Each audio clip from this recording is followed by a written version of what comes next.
প্রিয় শিক্ষার্থীরা, স্বাগতম তোমাদেরকে আইসিটির আরও একটি চ্যাপ্টারে। আজকে আমরা তোমাদের আলোচনা করব সেকেন্ড চ্যাপ্টার, যেটি হচ্ছে কি কমিউনিকেশন সিস্টেম ও নেটওয়ার্কিং। এই চ্যাপ্টারটা তোমরা যদি পড়ো তাহলে এই চ্যাপ্টার থেকে তুমি মোটামুটি কমিউনিকেশন সিস্টেম এবং নেটওয়ার্কিং এই দুইটার উপর খুব ভালো একটা ধারণা পাবা। তাহলে চলো শুরু করা যাক। ছবিতে দেখো, প্রথম যে ছবিটা দেখতেছি কার? Bangabandhu satellite ground station. Bangabandhu satellite কিসের জন্য পাঠানো হয়েছে? যে আমরা বাংলাদেশ থেকে প্রথম যে স্যাটেলাইটটা গেছে সেটা হচ্ছে কি আমাদের বঙ্গবন্ধু 1। সেই স্যাটেলাইটের গ্রাউন্ড স্টেশনের ছবি হচ্ছে যেটা দেখো। আচ্ছা, এরপরে আমরা আগাই। তো এখানে কিছু বেসিক কথাবার্তা দেওয়া আছে। তো আমরা এই চ্যাপ্টার থেকে কি কি শিখতেছি? এই চ্যাপ্টার থেকে তোমরা হচ্ছে সিস্টেমের, কমিউনিকেশন সিস্টেমের ধারণা বর্ণনা করতে পারবো। আসলে কমিউনিকেশন সিস্টেমের ধারণাটা কি, ডেটা কমিউনিকেশনের ধারণা, ডেটা কমিউনিকেশনের প্রক্রিয়া, ওয়্যারলেস কমিউনিকেশন, বিভিন্ন প্রজন্মের মোবাইল ফোন, নেটওয়ার্কের মাধ্যমে ব্যাখ্যা, নেটওয়ার্কের গুরুত্ব, ক্লাউড কম্পিউটিংয়ের সুবিধা। অর্থাৎ এই সব জিনিসগুলো, অর্থাৎ ইন্টারেস্টিং জিনিসগুলো আমরা এই চ্যাপ্টারে দেখব এবং জানবো। ঠিক আছে, আইসিটি চ্যাপ্টারগুলো হচ্ছে অত্যন্ত মজার চ্যাপ্টার। ঠিক আছে, এই চ্যাপ্টারগুলো তুমি যদি মজায় মজায় পড়তে পারো তাহলে কি করতে পারবা, যে জ্ঞানটা লাভ করতে পারবা এইটা পরবর্তীতে তুমি যখন ভার্সিটির ক্ষেত্রে যাবা আরও এনরিচ করবা। তুমি এখান থেকে সি প্রোগ্রামিং বলো, HTML বলো, ঠিক আছে, এই জিনিসগুলো তুমি যদি বেসিক ধারণাটা রাখতে পারো, পরবর্তীতে তুমি যখন ভার্সিটিতে পড়বা, যে ধরো তুমি সিএসসি পড়তেছো বা হচ্ছে তুমি ইসিই পড়তেছো, কমিউনিকেশন ইঞ্জিনিয়ারিং, সো তোমার সেই সব ক্ষেত্রে তোমার অনেক ভালো এটা কাজে দিবে। এবং নট অনলি যারা শুধু সিএসসি, ট্রিপলি কিংবা ইসিই এই বা ইটি এই সাইডে যাবে তাদের ক্ষেত্রে না, বরঞ্চ সবার জানা উচিত এই বিষয়গুলো। তাহলে চলো শুরু করা যাক।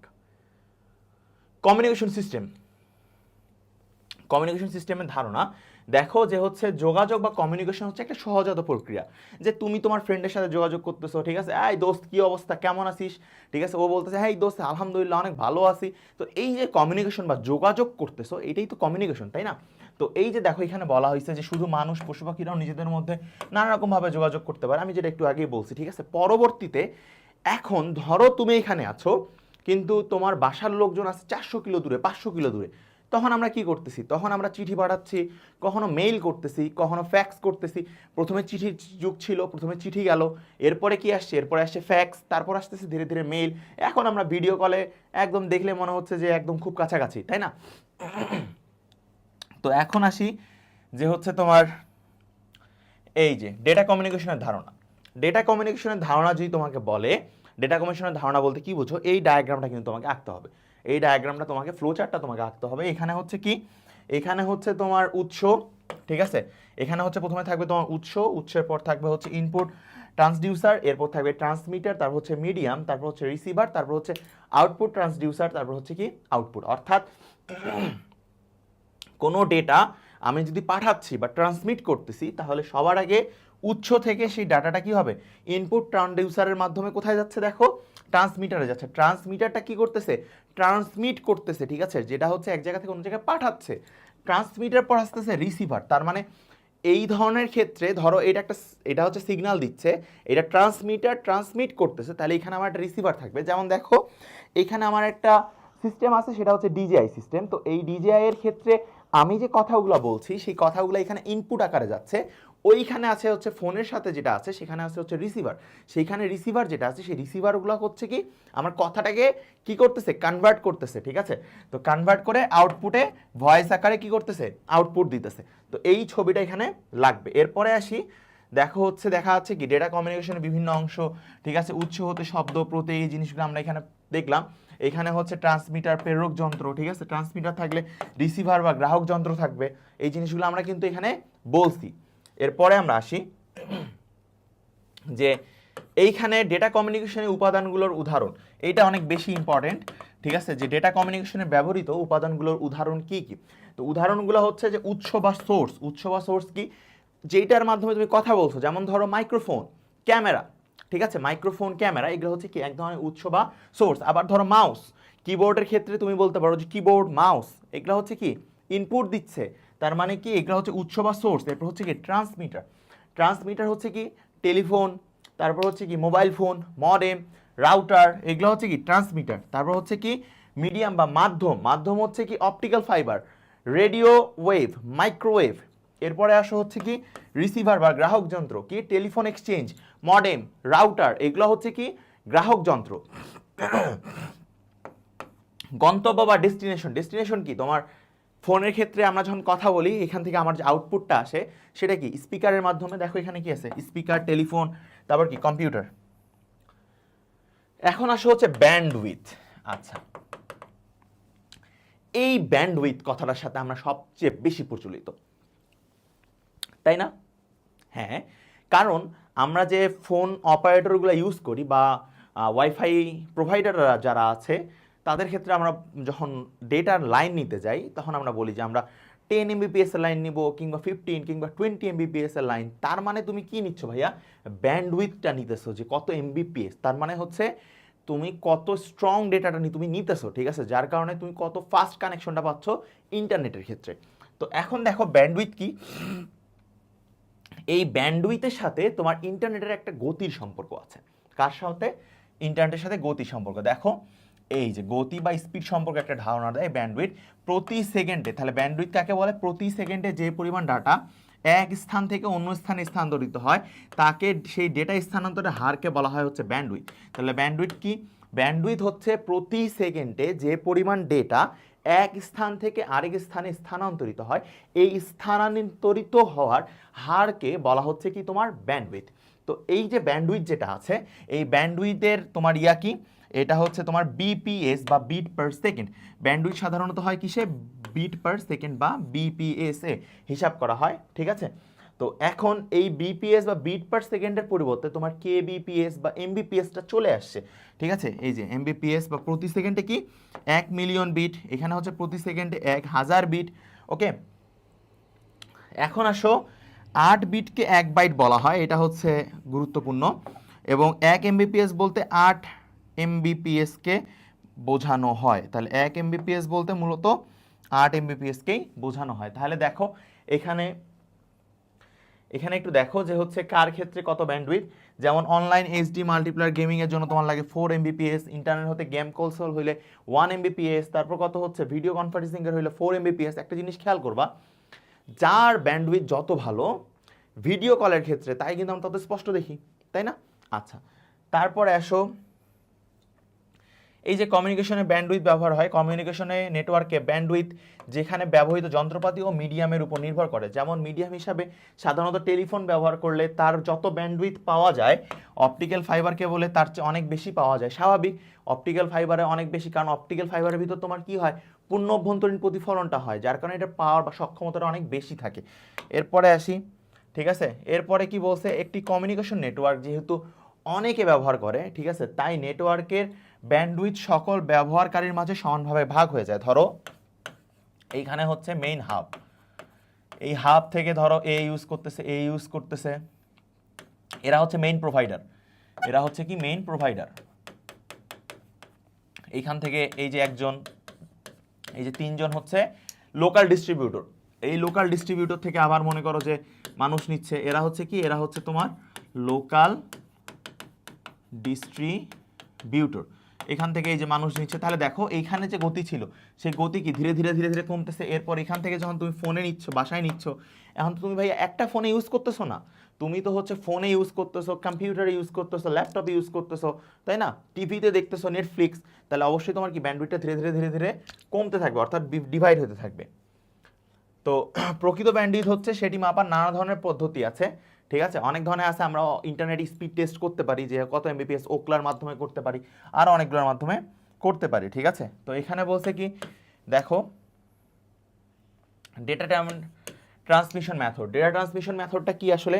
এই ডেটা ট্রান্সমিশন মেথডটা হচ্ছে ডেটা কমিউনিকেশন এক ডিভাইস হতে অন্য ডিভাইসে ডেটা স্থানান্তরের প্রক্রিয়া। এই দেখো লেখা আছে ডেটা স্থানান্তরের প্রক্রিয়া, অর্থাৎ ডেটা কমিউনিকেশনে এক ডিভাইস হতে অন্য ডিভাইসে ডেটা বিটের মাধ্যমে ডেটা স্থানান্তরের যে বিন্যাসের প্রক্রিয়া বা স্থানান্তরের প্রক্রিয়া, সেটাকেই বলতেছে কি, সেটাকেই বলতেছে তোমার ডেটা ট্রান্সমিশন মেথড। কি মেথড? Data transmission method. এখন এই যে বিটের বিন্যাসের উপর ভিত্তি করে ডেটা ট্রান্সমিশন মেথডকে দুই ভাগে ভাগ করা যায়। তাহলে আমরা বলতে পারি যে এখান থেকে দেখো যে এখানে কি আছে, data transmission data transmission method. এই ডেটা ট্রান্সমিশন মেথডকে কয় ভাগে ভাগ করা যায়? 2 ভাগে। তাহলে একটা কি, একটা হচ্ছে তোমার প্যারালাল আর একটা হচ্ছে সিরিয়াল। তাহলে এখানে কি একটা হচ্ছে তোমার প্যারালাল আর একটা হচ্ছে কি সিরিয়াল। দেখো সিরিয়াল ডেটা ট্রান্সমিশন এবং কি প্যারালাল। ওকে, আচ্ছা তাহলে সিরিয়াল ডেটা ট্রান্সমিশনের মাধ্যমে সাধারণত একবারে একটা বিট পাঠানো যায়। দেখো এই যে লেখা আছে যে সিরিয়াল ডেটা ট্রান্সমিশনের মাধ্যমে একবারে একটা বিট পাঠানো যায়, প্যারালালে অনেকগুলা বিট পাঠানো যায়। ঠিক আছে, প্যারালালে অনেকগুলা বিট পাঠানো যায়। আচ্ছা, এরপরে আসে হচ্ছে parallel data transmission. Parallel data ট্রান্সমিশনে একসাথে অনেকগুলো ডেটা ট্রান্সমিট করা যায়। ঠিক আছে, এই জন্য অনেক ডেটা লাইনের সাথে প্রেরক ও গ্রাহক যন্ত্রের সমন্বয় হয়। তার মানে যেহেতু সমন্বয় হয়েছে তার মানে কন্ট্রোলিং সিস্টেমটা এখানে আমার থাকবে। তারপর বিটগুলো ঠিক একই সময় একই সাথে স্থানান্তরিত হয়। ঠিক আছে, একই সাথে একই সময়ে স্থানান্তরিত হবে এখানে, কোনটার ক্ষেত্রে? প্যারালালের ক্ষেত্রে। তারপর কি বলছে? তারপরে এইখানে কম্পিউটারের ভেতরে সার্কিটে যেহেতু ডেটাগুলো প্যারালাল পদ্ধতিতে, তাহলে এটা কিন্তু একটা এমসিকিউ লাইন যে কম্পিউটারের ভেতরে কি পদ্ধতিতে? সেটা হচ্ছে তোমার প্যারালাল পদ্ধতিতে কাজ করে, সেই জন্য প্যারালাল ডেটা ট্রান্সমিশনই হচ্ছে তার স্বাভাবিক বিন্যাস। কোন data transmission? Parallel data transmission হচ্ছে তার স্বাভাবিক বিন্যাস। একসাথে অসংখ্য লাইনে ডেটা পাঠানো হয় এবং এটা অনেকটা কি ফাস্ট, এটা অনেক বেশি ফাস্ট। ওকে, এখন আসা হচ্ছে সিরিয়াল। আচ্ছা, তবে এখানে কিছু আছে, তবে অনেক দূরে ডেটা পাঠাতে হলে এটি বাস্তবসম্মত নয়। দ্রুত গতিসম্পন্ন অনেক কিছু অনেক সময় যেরকম হচ্ছে ভিডিও স্ট্রিমিং এর মাধ্যমে ব্যবহৃত হয়। ঠিক আছে, এরপরে আসি আমরা। দেখো এখানে প্যারালাল আর সিরিয়াল ডেটার ক্ষেত্রে, প্যারালালের ক্ষেত্রে দেখো অনেকগুলো আছে, তাই না? এই যে অনেকগুলা, কিন্তু সিরিয়ালে দেখো একটা। এই যে এরপরে আসো যে serial data transmission. Serial data ট্রান্সমিশনটা কি? সিরিয়াল ডেটা ট্রান্সমিশনটা হচ্ছে এই ট্রান্সমিশনে যে কোনো দূরে অবস্থিত প্রেরক এবং প্রাপকের মধ্যে ধারাবাহিকভাবে এক বিটের পরে অপর একটি বিট স্থানান্তরিত হয়। আচ্ছা, আমরা যদি দেখি, দেখো এইখান থেকে তোমার একটা বিট এসে যাচ্ছে, এই বিটটা যখন এই পয়েন্টে আসে স্থানান্তরিত হবে, ঠিক তারপরে আরেকটা বিট আসা শুরু হবে যেরকম। ঠিক আছে, কিন্তু এখানে তো না ভাইয়া, এখানে তো একই সাথে অনেকগুলো যাচ্ছে। এই যে দেখো, এই যে একই সাথে অনেকগুলা যাচ্ছে। ওকে, এরপরে আসি আমরা এখানে। এখানে এটি একটি নির্ভরযোগ্য পদ্ধতি, কেননা এতে পূর্ববর্তী ডেটা বা বিট প্রেরণের পর অপরটি প্রেরিত হয়। মানে এটা সিস্টেমেটিক, একটা যাবে তারপর আরেকটা যাবে, ঠিক আছে, তারপরে আরেকটা যাবে, এইভাবে এটা কাজ করতেছে। ঠিক আছে, এর মধ্যে কি কম্পিউটার এবং প্রায় সকল ডিভাইসে আজকাল ইউএসবি, ঠিক আছে, ইউনিভার্সাল সিরিয়াল বাস, এইটা কিন্তু অনেক বেশি গুরুত্বপূর্ণ একটা এমসিকিউ যে ইউএসবি বলতে কি বুঝো? Universal serial bus. ঠিক আছে, পোর্ট দেখা যায়, যা মূলত সিরিয়াল ট্রান্সমিশনের একটা উদাহরণ মাত্র। সিরিয়াল পদ্ধতিতে ডেটা স্থানান্তরের সময় প্রেরক ও গ্রাহক দুটি ডিভাইসকেই ক্লক ব্যবহার করতে হয়। কি ব্যবহার করতে হয়? ক্লক ব্যবহার করতে হয়, এবং প্রতি ক্লকের প্রতি পালসের জন্য একটি করে বিট প্রেরিত হয়। আমরা বলছি একটু আগেই যে একটা করে বিট যাবে, কয়টা করে? একটা করে। তাহলে অবশ্যই এখানে কি প্রতি ক্লকের প্রতি পালসের জন্য একটা করে বিট প্রেরণ হবে, এবং এই ক্লক ব্যবহার করে বিটের শুরু ও শেষ বোঝানোর জন্য, বিটের শুরু আর শেষ বোঝানোর জন্য ক্লক ব্যবহার করা হয়। ঠিক আছে, এটি হচ্ছে বিশেষ পদ্ধতিতে ব্যবহৃত হয়, যাকে বলা হয় বিট সিনক্রোনাইজেশন। এই যে এটা আসে যে বিট সিনক্রোনাইজেশনটা কি আসলে। ঠিক আছে, এরপরে আসি আমরা। এখন বিট সিনক্রোনাইজেশনের উপর ভিত্তি করে ডেটা ট্রান্সমিশন, বিট ট্রান্সমিশনের উপর তুমি যদি ব্যবহার করো তাহলে কি হচ্ছে? আমরা এখানে পাচ্ছি কি প্যারালাল আর সিরিয়াল। সিরিয়ালকে আবার তিন ভাগে ভাগ করতেছি, অ্যাসিনক্রোনাস, সিনক্রোনাস, আর একটা হচ্ছে আইসোক্রোনাস। দেখো এই যে অ্যাসিনক্রোনাস, সিনক্রোনাস আর আইসোক্রোনাস কয়টা হচ্ছে? বিট ট্রান্সমিশন, অর্থাৎ এই যে কি যে বিট সিনক্রোনাইজেশনের উপর ভিত্তি করে কয় ভাগে? তিন ভাগে। সেই ভাগগুলা কি? অ্যাসিনক্রোনাস, সিনক্রোনাস ও আইসোক্রোনাস, তাহলে তিনটা। এখন আসো যে আসলে তোমার আইসোক্রোনাস ট্রান্সমিটারটা আসলে কি? যে আইসোক্রোনাস ট্রান্সমিশনের ক্ষেত্রে প্রেরক যখন খুশি তখন ডেটা প্রেরণ করতে পারবে। তাহলে দেখো এটা তোমার প্রেরক, এর যখন ইচ্ছা সে তখন কি করতে পারতেছে? এখানে ডেটা কি করতে পারতেছে? পাঠাইতে পারতেছে। ঠিক আছে, তবে গ্রাহক সব সময় ডেটা গ্রহণ করার জন্য প্রস্তুত থাকে। দেখো এই লেখা আছে, আমি যেটা বলছি, দেখো সব সময় প্রস্তুত থাকে। শুধু তাই নয়, একবার যখন ডেটা পাঠানো হয়ে গেছে, তারপরে আরেকবার যখন তুমি ডেটা পাঠানোর সময় মাঝখানে যত ইচ্ছা ততক্ষণ সময় টাইম ডিলে করা যায়। তাহলে এখানে কি করা যায়? এইখানে হচ্ছে তোমার টাইম ডিলে করা যায়। এখানে হচ্ছে তোমার টাইম ডিলে, এখানে হচ্ছে তোমার টাইম ডিলে করা যায়। ওকে, এরপরে হচ্ছে ডেটা পাঠানোর আগে একটা স্টার্ট বিট নামানো হয়। কি নামানো হয়? Start bit. এই স্টার্ট বিটটাই হচ্ছে সেই পালস যেটা হচ্ছে তোমার এই সিস্টেমটা স্টার্ট করবে। দেখো যে ডেটা পাঠানোর আগে স্টার্ট বিট নামানো হয়, সেই বিটটি দেখে গ্রাহক যন্ত্র বুঝতে পারে যে ডেটা আসতে শুরু করছে। ঠিক আছে, তার ক্লক সেই বিটের সাথে, তার ক্লক সেই বিটের শুরুর সাথে সাথে সমন্বয় করে নেয়। ঠিক আছে, কথা কি বুঝতে পারছো? এইটার উদাহরণ কি কি? এইটার উদাহরণ হচ্ছে তোমার RAM, catch or CPU memory. এরপরে দেখো আইসোক্রোনাস ট্রান্সমিশনের উদাহরণ হচ্ছে কি কম্পিউটারের কিবোর্ড। কারণ এখানে একটা কি চাপার পর পরবর্তীতে কি চেপে টাইপ যখন করা হচ্ছে, তো ধরো তুমি এস চাপছো, এরপরে তুমি কখন অন্য ওয়ার্ডটা চাপতেছো এর কোনো টাইম কিন্তু ফিক্স নাই ভাইয়া। তুমি চাইলে এখনও চাপতে পারো, 5 মিনিট পরেও চাপতে পারো, ইটস আপ টু ইউ। তো এই ধরনের উদাহরণগুলো এখানে বলা যায়। ঠিক আছে, এরপরে আসি। এরপরে হচ্ছে সিনক্রোনাস ট্রান্সমিশন। সিনক্রোনাস ট্রান্সমিশনটা কি আসলে? সিনক্রোনাস ট্রান্সমিশনটা হচ্ছে ডেটা ট্রান্সমিশনকে বলা হয়, অর্থাৎ সিনক্রোনাস ডেটা ট্রান্সমিশনকে বলা হয় বিরতিহীন ডেটা ট্রান্সমিশন। তাহলে অনেক সময় এমসিকিউ আসে বিরতিহীন ডেটা ট্রান্সমিশন বলতে কোনটাকে বুঝো? তাহলে উত্তর হবে সিনক্রোনাস। এই পদ্ধতিতে বিরতিহীনভাবে প্রেরক যন্ত্র থেকে গ্রাহক যন্ত্রে ডেটা পাঠানো হয়। যেহেতু প্রেরিত ডেটাই গ্রাহক যন্ত্র বা তার ক্লককে সমন্বিত করে, তাই প্রেরণ করার জন্য কোনো ডেটা না থাকলেও আইডল সিকোয়েন্স হিসাবে পূর্ব নির্ধারিত ডেটা পাঠানো হয়। ঠিক আছে, যে কোনো একটা জিনিস ফিক্সড নাই, বাট পূর্ববর্তী কোনো কিছু ফিক্সড, তারপরও সেই ডেটাটা কি হচ্ছে? যেতে থাকবে।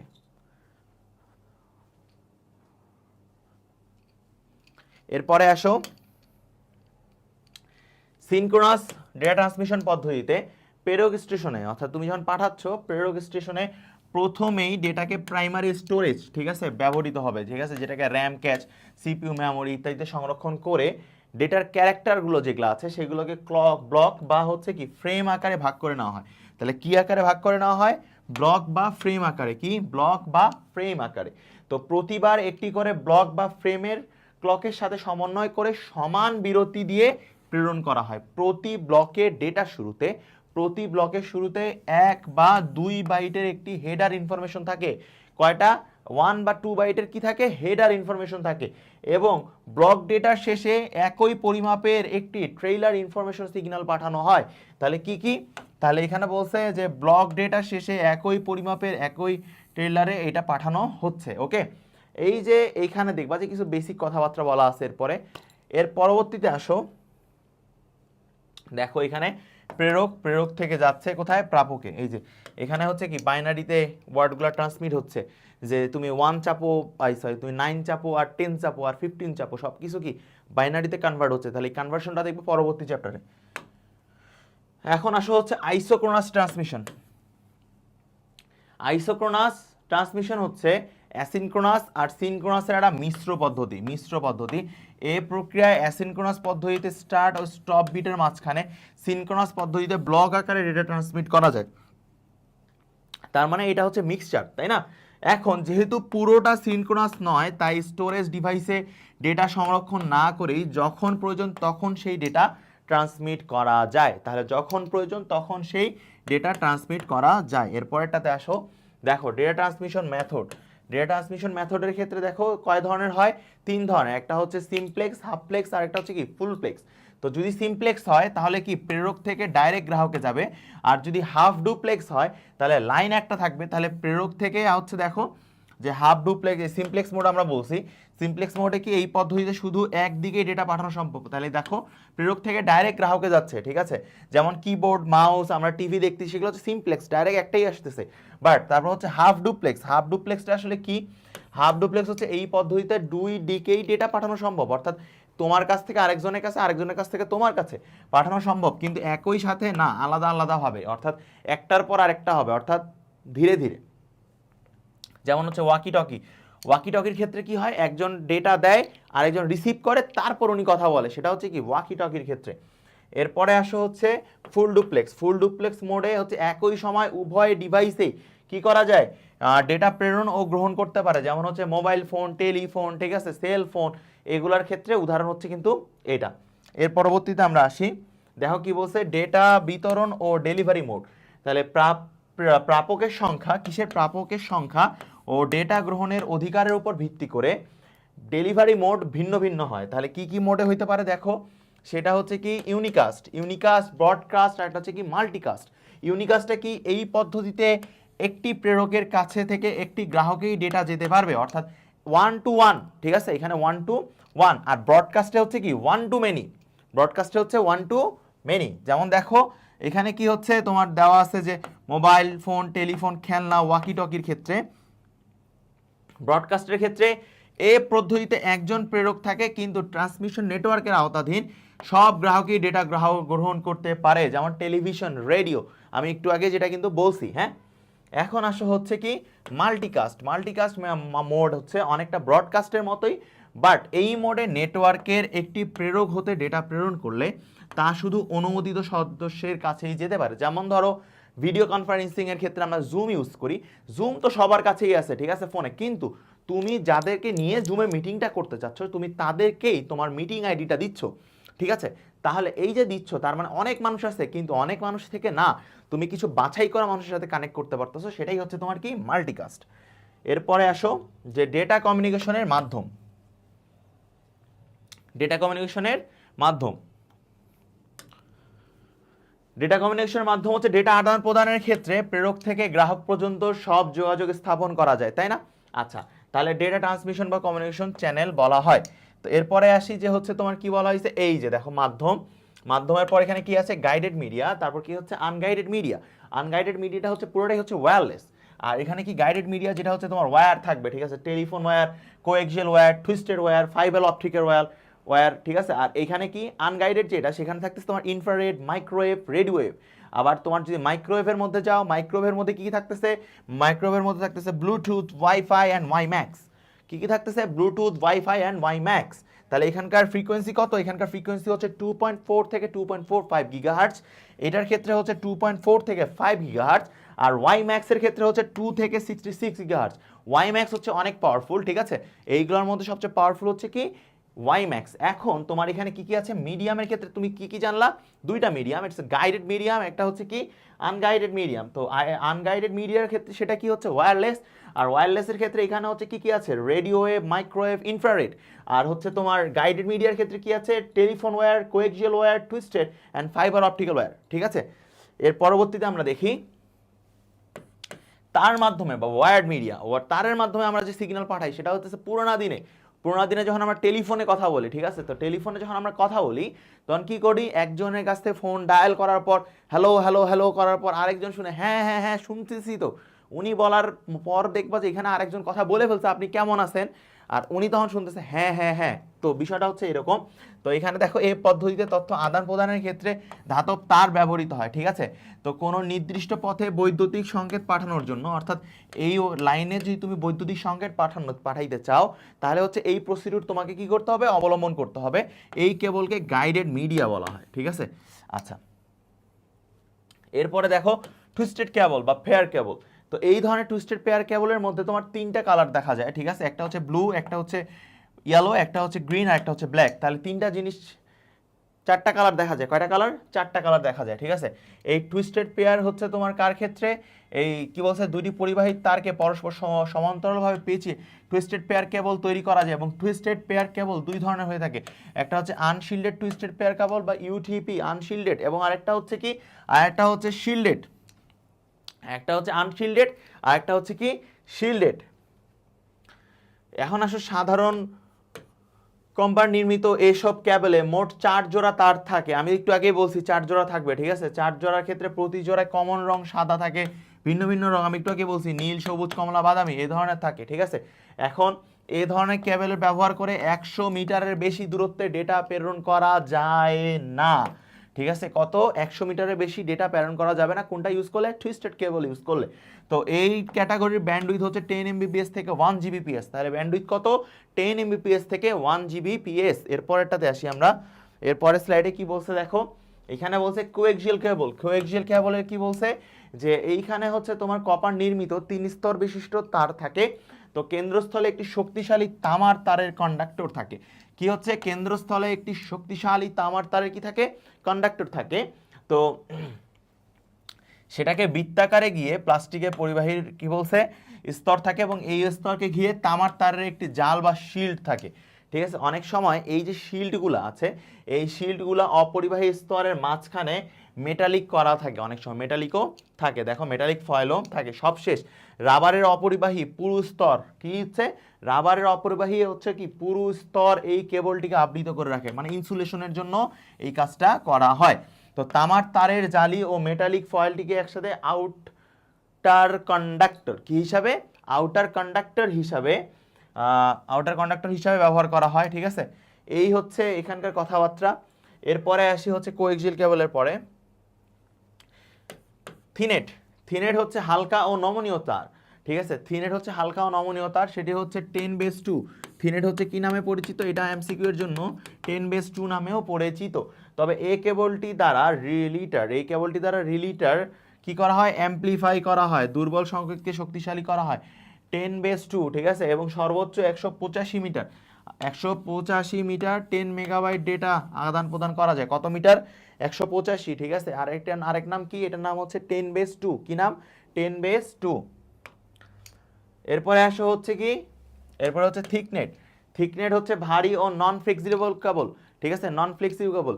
তো এখানে কি নন ফ্লেক্সিবল, এটি হচ্ছে 10^5। আগেরটা ছিল কত, আগেরটা ছিল হচ্ছে তোমার 10^2, এটা হচ্ছে কত 10^5। এই কেবলটি দ্বারা সর্বোচ্চ 500 মিটার দূরে ডাটা প্রেরণ করা সম্ভব। কত মিটার দূরে, 500 মিটার দূরে। এর আগেরটা ছিল 185। এখন দেখো যে তোমার কি বলা আছে এখানে, এখানে হচ্ছে কোএক্সিয়াল কেবলের ক্ষেত্রে, ওকে কোএক্সিয়াল কেবলের ক্ষেত্রে দেখো এখানে বাইরের জ্যাকেট, জালির আবরণ, ভিতরে হচ্ছে কন্ডাক্টর। ঠিক আছে, এটা হচ্ছে কি ফাইবার অপটিক কেবল, এটা হচ্ছে কি ফাইবার অপটিক কেবল। এই ফাইবার অপটিক কেবল বিশেষভাবে পরিশুদ্ধ কাচের অভ্যন্তরে, ঠিক আছে, এখানে পূর্ণ অভ্যন্তরীণ প্রতিফলন ঘটে। ঠিক আছে, এখানে কোএক্সিয়াল কেবলের দেখো গঠনটা দেখো কি, যে বাইরের জ্যাকেট, জালির আবরণ, কন্ডাক্টর যেটা বলছে। আর অপটিক্যাল ফাইবারের ক্ষেত্রে দেখো এখানে পূর্ণ অভ্যন্তরীণ প্রতিফলন ঘটবে, এটা হচ্ছে অপটিক্যাল ফাইবার। এখানে হচ্ছে বাইরের জ্যাকেট, এটা হচ্ছে শক্তিশালী আবরণ, এখানে হচ্ছে ফাইবার থাকবে, আর এটা হচ্ছে কি প্লাস্টিক আবরণ। এখন তুমি কোনো একটা ডেটা পাঠাইছো, সেটা আলোর মতো কি পূর্ণ অভ্যন্তরীণ প্রতিফলিত হইতে থাকবে। ঠিক আছে, এবং এটা কি খুব দ্রুত ট্রান্সমিট হতে থাকবে। এখন আসো সিম্পল মোড, এখন হচ্ছে সিম্পল মোড এবং মাল্টি মোড ফাইবার। অপটিক্যাল ফাইবারের ব্যাস 150 মাইক্রনের মতো হয়। কত মাইক্রন, 150 মাইক্রনের মতো। আচ্ছা, তারপর বলছে ফাইবার কোরের ব্যাস 8 থেকে শুরু করে 100 মাইক্রন পর্যন্ত হতে পারে। 8 মাইক্রন থেকে শুরু করে কত, 100 মাইক্রন পর্যন্ত হতে পারে। ঠিক আছে, কোরের ব্যাস যখন 8 থেকে 12 মাইক্রন হয়, কত, 8 থেকে 12 মাইক্রন, তখন কি বলছে, তখন সেটিকে সিঙ্গেল মোড ফাইবার বলা হয়, কারণ তখন শুধু একটি মোডে ফাইবারের কেন্দ্র দিয়ে যেতে পারে। ঠিক আছে, আচ্ছা দেখো এখানে হচ্ছে কি আমরা দেখাইছি যে পূর্ণ অভ্যন্তরীণ প্রতিফলন হইতেছে, আমি একটু আগে যেটা বলছি। এরপরে দেখো যে বলছে কি ফাইবারের কোরের ব্যাস যদি 50 থেকে 100 মাইক্রনের মধ্যে, কত, 50 থেকে 100 মাইক্রনের মতো হয় ফাইবারের কোরের ব্যাস, তখন তার ভেতরে অসংখ্য মোড যেতে পারে। কি যেতে পারে, অসংখ্য মোড যেতে পারে। ওকে, তারপরে কি বলছে দেখো, তারপরে তোমাকে বলছে যে লেজার ক্ষেত্রে ফাইবার অপটিক কমিউনিকেশন সত্যিকার অর্থে 1300 ন্যানোমিটার থেকে 1500 ন্যানোমিটার। তো লেজার উদ্ভাবনের অপেক্ষা করতে চেয়েছিল এলইডি। ঠিক আছে, এলইডি এর আলোর তরঙ্গ দৈর্ঘ্য সুনির্দিষ্ট না হওয়ায়, ঠিক আছে, ফাইবারের ভেতর দিয়ে যাওয়ার সময় বিচ্ছুরণের কারণে সিগন্যালের বিচ্যুতি ঘটে। বিচ্ছুরণের কারণে সিগন্যালের কি ঘটে ভাইয়া, বিচ্ছুরণের কারণে সিগন্যালের হচ্ছে বিচ্যুতি ঘটে। সেজন্য একটি দীর্ঘ দূরত্ব ব্যবহার করা যায় না। ঠিক আছে, লেজারের তরঙ্গ দৈর্ঘ্য সুনির্দিষ্ট বলে এটি দূরপাল্লার কমিউনিকেশনের জন্য ব্যবহার করা যায়। যদি 1300 ন্যানোমিটার এবং 1500 ন্যানোমিটার এই দুই তরঙ্গ দৈর্ঘ্য ফাইবার অপটিক কমিউনিকেশনে ব্যবহার করা সম্ভব হয়, কিন্তু 1500 ন্যানোমিটার তরঙ্গ দৈর্ঘ্যের ফাইবার অপটিক অ্যাম্প্লিফাইবার উদ্ভাবনের কারণে দূরপাল্লার কমিউনিকেশনে বর্তমানে প্রায় একচেটিয়াভাবে 1500 ন্যানোমিটারের প্রযুক্তি ব্যবহার করা হচ্ছে। এখানে জাস্ট এমসিকিউ, এটা নিজের লাইন পড়বা। এরপরে আসো যে তারবিহীন বিন্যাসের মাধ্যমে, মানে হচ্ছে কি ওয়্যারলেস মিডিয়া। ঠিক আছে, ওয়্যারলেস মিডিয়া তো আমরা পড়ছি যে তড়িৎচুম্বকীয় তরঙ্গের মাধ্যমে, তাই না? তো ইলেকট্রোম্যাগনেটিক ওয়েভ আছে, রেডিও ওয়েভ আছে, মাইক্রোওয়েভ আছে, সো অনেক ধরনের জিনিসগুলাই কিন্তু আছে। দেখো এখানে কি হচ্ছে, ইলেকট্রোম্যাগনেটিক স্পেকট্রাম। ইলেকট্রোম্যাগনেটিক স্পেকট্রাম হচ্ছে বিদ্যুৎ চুম্বকীয় তরঙ্গের মাধ্যমে যেটা হচ্ছে কি হবে তোমার ট্রান্সমিটটা হবে। এই ক্ষেত্রে তোমার কি বলা হয়েছে দেখো, এখানে বলা হয়েছে যে এই তরঙ্গের কম্পন যত বেশি হবে তার তরঙ্গ দৈর্ঘ্য তত কম হবে। কি বলছে এইখানে তোমার যেটা বলছে যে হচ্ছে কম্পন যত বেশি তরঙ্গ দৈর্ঘ্য তত কম। তো এখানে বলছে যে এই স্পেকট্রামের অন্তত ক্ষুদ্র একটা অংশ আমরা দৃশ্যমান আলো হিসাবে দেখতে পাই। ক্ষুদ্র একটা অংশ কি হিসাবে, স্পেকট্রামের ক্ষুদ্র একটা অংশ আলো হিসাবে দেখতে পাই। এরপরে আসো যে রেডিও ওয়েভ কি, যে 3 কিলো হার্জ থেকে কত 300 গিগাহার্জ, এই সীমার মধ্যে যদি ইলেকট্রোম্যাগনেটিক কি বলছে স্পেকট্রামকে কি বলা হচ্ছে, রেডিও ওয়েভ বলা হয়। ঠিক আছে, এই রেডিও ওয়েভ কি হচ্ছে, এই রেডিও ওয়েভ সাধারণত তোমার 30 কিলোমিটার থেকে 30 সেন্টিমিটার তরঙ্গ দৈর্ঘ্য, এবং রেডিও ওয়েভ ভিত্তিক কমিউনিকেশন বলা বিবেচনা করা হয়। তরঙ্গ দৈর্ঘ্য বেশি হলে কি সুবিধা, বেশি সুবিধা হচ্ছে যে ইলেকট্রোম্যাগনেটিক সিগন্যাল চারদিকে সহজেই খুবই ইজিলি ফ্রিকুয়েন্টলি স্প্রেড হয়, অর্থাৎ ছড়ায় পড়ে। এরপরে আমরা দেখি কি আছে। ওয়েভ পাঠানোর জন্য যে অ্যান্টেনা প্রয়োজন হয় তার দৈর্ঘ্য কি বলছে, তরঙ্গ দৈর্ঘ্যের আনুমানিক 1/4 হতে হয়। কত, 1/4। এবং বলা হয়েছে যে কারণে কম ফ্রিকোয়েন্সির বেশি তরঙ্গ রেডিও ওয়েভ খুব বাস্তবসম্মত নয়। রেডিও ওয়েভ বায়ুমণ্ডল থেকে খুব বেশি শোষিত হয় না, ছড়িয়ে পড়ার কারণে, স্প্রেড হওয়ার কারণে কি বলছে, বিল্ডিং সহ পাহাড় পর্বত কিংবা অন্যান্য বাধা অতিক্রম করতে পারে। রেডিও ওয়েভ বায়ুমণ্ডলের আয়নোস্ফিয়ার, অর্থাৎ কোথায়, রেডিও ওয়েভ বায়ুমণ্ডলের আয়নোস্ফিয়ার থেকে প্রতিফলিত হয় বলে এটিকে পৃথিবীর এক প্রান্ত থেকে অন্য প্রান্তে পাঠানো খুবই সম্ভব, ইজিলি পাঠানো যায়। ঠিক আছে, এই জন্য যোগাযোগের ক্ষেত্রে ঘরে ও বাহিরে ব্যাপকভাবে রেডিও ওয়েভ ব্যবহার হয়ে আসছে।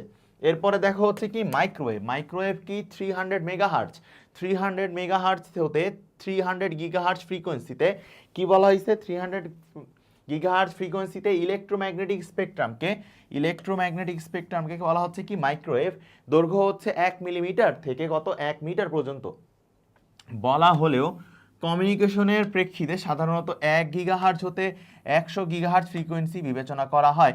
এটি রেডিও ওয়েভের মতো চারদিকে ছড়িয়ে পড়তে পারে না, সোজাসুজি যায়। কোনটা, মাইক্রোওয়েভ যায় হচ্ছে তোমার কি এই রকম বরাবর, কিন্তু চারদিকে ছড়ায় পড়তে পারে না। তাই এই কমিউনিকেশনের জন্য ট্রান্সমিটার, অ্যান্টেনা, রিসিভার ও অ্যান্টেনাকে মুখোমুখি অবস্থায় থাকতে হয়। কি অবস্থায়, মুখোমুখি অবস্থায় থাকতে হয়। এখানে LOS আছে, লাইন অফ স্ট্রেট অবলম্বন করতে হয়। মাইক্রোওয়েভ সাধারণত দুই ধরনের, একটা হচ্ছে কি টেরিস্টেরিয়াল আর একটা হচ্ছে স্যাটেলাইট। ঠিক আছে, এটা একটু দেখে নিবা যে টেরিস্টেরিয়াল আর স্যাটেলাইট। তো বলছে কি, এখানে বলছে যে ভূপৃষ্ঠে মাইক্রোওয়েভ সংযোগ থাকে, সেটা হচ্ছে টেরিস্টেরিয়াল, আর স্যাটেলাইট হচ্ছে ভূ উপগ্রহের মাধ্যমে মাইক্রোওয়েভ সংযোগ। এরপরে হচ্ছে কি টেরিস্টেরিয়াল হচ্ছে সাধারণত যেসব জায়গায় কেবল ব্যবহারের কি অনুপযোগী সেসব স্থানে টেরিস্টেরিয়াল ট্রান্সমিটার বসানো হয়। ঠিক আছে, যেখানে হচ্ছে তোমার ওয়্যার যেতে পারবে না। ঠিক আছে, তারপর কি বলছে, মাইক্রোওয়েভ সংকেতের মাধ্যমে বাধা থাকলে ডেটা স্থানান্তর হয় না। তাই যোগাযোগ বিচ্ছিন্ন, অর্থাৎ ব্যবস্থা নিরবিচ্ছিন্ন ও সুষ্ঠু করার জন্য সাধারণত বড় টাওয়ার, উঁচু ভবন কিংবা পাহাড়ে কিংবা টেরিস্ট্রিয়াল ট্রান্সমিটার রিসিভারে বসানো থাকে। ঠিক আছে, তার মানে কি, যে যদি আমার বাধা থাকে তাহলে কিন্তু কি হবে না, সেটা হচ্ছে আমার সঞ্চালিত হবে না। এই জন্য আমরা কি করি, এই জন্য আমরা হচ্ছে এইখানে পাহাড়ের উঁচায় বা হচ্ছে কোনো বড় বিল্ডিং এর উঁচায় দেখবা যে হচ্ছে বড় বড় টাওয়ারগুলো বসানো হয়ে থাকে। এরপরে আসি হচ্ছে স্যাটেলাইট সম্পর্কে আমাদের সবারই একটা মোটামুটি ধারণা আছে যে রকেটের মাধ্যমে আমরা স্যাটেলাইট হচ্ছে মহাশূন্যে পাঠাই। এরপরে সেটা কি হয়, সেটা হচ্ছে পৃথিবীকে কেন্দ্র করে আমার ঘুরতে থাকে। এই স্যাটেলাইট দুই ধরনের হয়, একটা হচ্ছে ভূস্থির উপগ্রহ, ঠিক আছে, ভূস্থির উপগ্রহ, আর একটা হচ্ছে নর্মাল স্যাটেলাইট বা পোলার উপগ্রহ থাকে। তো এখানে হচ্ছে কি মাইক্রোওয়েভ বায়ুমণ্ডল আয়নোস্ফিয়ার ভেদ করে আসতে পারে বলে কৃত্রিম উপগ্রহের মাধ্যমে মাইক্রোওয়েভ সিগন্যাল আদান প্রদান করা হয়। ঠিক আছে, তো বলা হয়েছে যে একটি স্যাটেলাইট ভূপৃষ্ঠ থেকে প্রায় 36,000 কিলোমিটার ঊর্ধ্বাকাশে স্থাপিত করা হয়, সেটি জিওস্টেশনারি হয়। জিওস্টেশনারি বলতে হচ্ছে পৃথিবীকে কেন্দ্র করে, যেটা হচ্ছে কি আমার রোটেট করতে থাকবে এবং পুরো পৃথিবীকে অক্ষণ ঘূর্ণের সমান গতিতে সেটা ঘুরতে থাকে।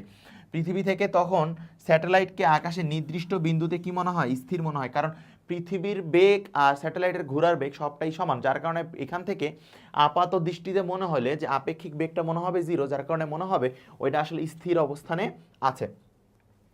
ভূমিতে কি ভিএসএটি, ভ্যারি স্মল অ্যাপারচার টার্মিনাল, এটা হচ্ছে কি ভিএএসটি এর পূর্ণরূপ। ভ্যারি স্মল অ্যাপারচার টার্মিনালকে একটি নির্দিষ্ট দিকে আকাশমুখী করে স্থাপন করা হয়, ঠিক আছে, আকাশমুখী করে স্থাপন করা হয় কাকে, VAST কে। ওকে, এরপরে আসা হচ্ছে কি wireless communication system. Wireless communication সিস্টেমের প্রয়োজনীয়তা কি? ওয়্যারলেস কমিউনিকেশন সিস্টেমটা হইতেছে যেখানে আসলে কোনো ধরনের ওয়্যার থাকবে না। যেমন ধরো আমি ফোনে কথা বলছি বা হচ্ছে কোনো ফ্যাক্স করতেছি, বা আমি কোনো ফ্যাক্স না ঠিক আমি মেইল করতেছি কিংবা হচ্ছে ভিডিও কল দিচ্ছি, এই ধরনের জিনিসগুলো হচ্ছে কি ওয়্যারলেস কমিউনিকেশনের মধ্যে প্রয়োজনীয় যেটা পড়তেছে। যেমন হচ্ছে সমুদ্রগামী জাহাজ বা যে কোনো কিছুর ক্ষেত্রে আমার কি ওয়্যারলেস কমিউনিকেশনটা অনেক বেশি গুরুত্বপূর্ণ এখন প্রেজেন্ট। এখন আসো যে হচ্ছে কি ইন্টারনেট ভিত্তিক আধুনিকতম তথ্য বিনিময় যোগাযোগ ব্যবস্থায় অপার সম্ভাবনার দ্বার খুলে দিয়েছে, তার মধ্যে অন্যতম হলো আইওটি। আইওটি হচ্ছে ইন্টারনেট অফ থিংস। এখানে ইন্টারনেট অফ থিংস হচ্ছে কি এমন এক ধরনের ব্যবস্থা যা ইলেকট্রনিক সফটওয়্যার সেন্সর নেটওয়ার্কের মাধ্যমে যুক্ত ফিজিক্যাল ডিভাইস যা পরিবহন, হোম অ্যাপ্লায়েন্স কি বলছে অ্যাকচুয়েট এবং অন্যান্য ডিজিটাল আইটেম নেটওয়ার্কের সাথে সংযুক্ত এবং তথ্য বিনিময় করতে সক্ষম। ঠিক আছে, সেটা কার? সেটা হচ্ছে আমাদের বর্তমান সময়ে যা ব্যবহার করতেছি তার প্রেক্ষিতেই কথাটা কিন্তু বলা হয়েছে। এরপরে হচ্ছে কি ব্লুটুথ। ব্লুটুথ হচ্ছে কি, ব্লুটুথ হচ্ছে তুমি ওয়্যারলেসলি খুব ইজিলি ব্যবহার করতে পারবা। ধরো আগের জামানায় আমরা কি করতাম যে ব্লুটুথের মাধ্যমে আরেকজনের কাছ থেকে আরেকজন গান নিতাম, ঠিক আছে, যে দোস্ত আজকে আমরা এই গানটা আছে, তো আমরা যখন হচ্ছে তোমার স্কুলে পড়াশোনা করতাম তো আমাদের কাছে হচ্ছে বাটন ফোনগুলো থাকতো, ঠিক আছে, কি ফোন, বাটন ফোন, আর সবাই আমরা মেমোরি ইউজ করতাম, ঠিক আছে, যে 16 GB মেমোরি, 32 GB মেমোরি, কেউ 64 GB মেমোরি কিনে হলে রাজার ছেলে। তো বিষয়টা হচ্ছে ঠিক এরকম। তো এই মেমোরিতে কেউ যদি গান ঢুকায় নিয়ে আসতো বা হচ্ছে কোনো ভিডিও নিয়ে আসতো, বলতো আমার ব্লুটুথ কর, ব্লুটুথ কর, ঠিক আছে। তো আগের সময় আমরা ব্লুটুথের মাধ্যমে এই কাজটা করতাম, ঠিক আছে। ব্লুটুথ কি? ব্লুটুথ হচ্ছে ওয়্যারলেস নেটওয়ার্কের জগতে ব্লুটুথ হচ্ছে এমন একটা পদ্ধতি যা স্বল্প দূরে, অর্থাৎ তোমার ডিস্টেন্সটা যদি মিনিমাম হয়, এই মিনিমাম ডিস্টেন্সের মধ্যে আমরা ব্লুটুথ ইউজ করতেছি, তাহলে কি ডেটা ট্রান্সমিশনের জন্য। ওকে, এখানে হচ্ছে পার্সোনাল এরিয়া নেটওয়ার্ক অর্থাৎ পিএএন। পিএএন এর পূর্ণরূপ হচ্ছে কি পার্সোনাল এরিয়া নেটওয়ার্ক, প্যান। সেটা কত? 2.5 GHz, ঠিক আছে। এবং ব্লুটুথের সাইনটা কি? এই যে দেখো ব্লুটুথের সাইন, ঠিক আছে। আচ্ছা, এই যে ব্লুটুথ নেটওয়ার্কের ব্লুটুথ নেটওয়ার্কে কি বলা হয়? পিকোনেটও বলা হয়, ঠিক আছে। এর আওতায় সর্বোচ্চ 8টি যন্ত্রের সাথে সিগন্যাল আদান প্রদান করা সম্ভব। কয়টা? 8টা।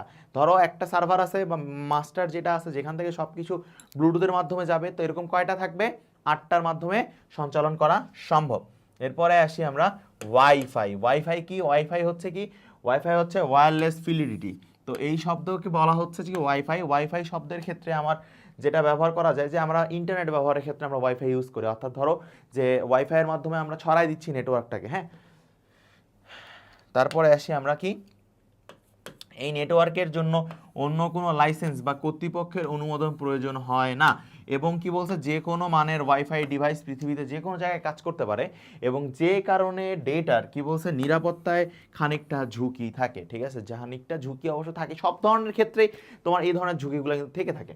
তো তারপরে কি, বিপুল জনপ্রিয়তা এবং ব্যবহার সহজ হওয়ার কারণে একসাথে অনেক ব্যবহারকারী খুব সহজেই এই নেটওয়ার্কটা ব্যবহার করে সিগন্যাল জ্যাম তৈরি করতে পারে।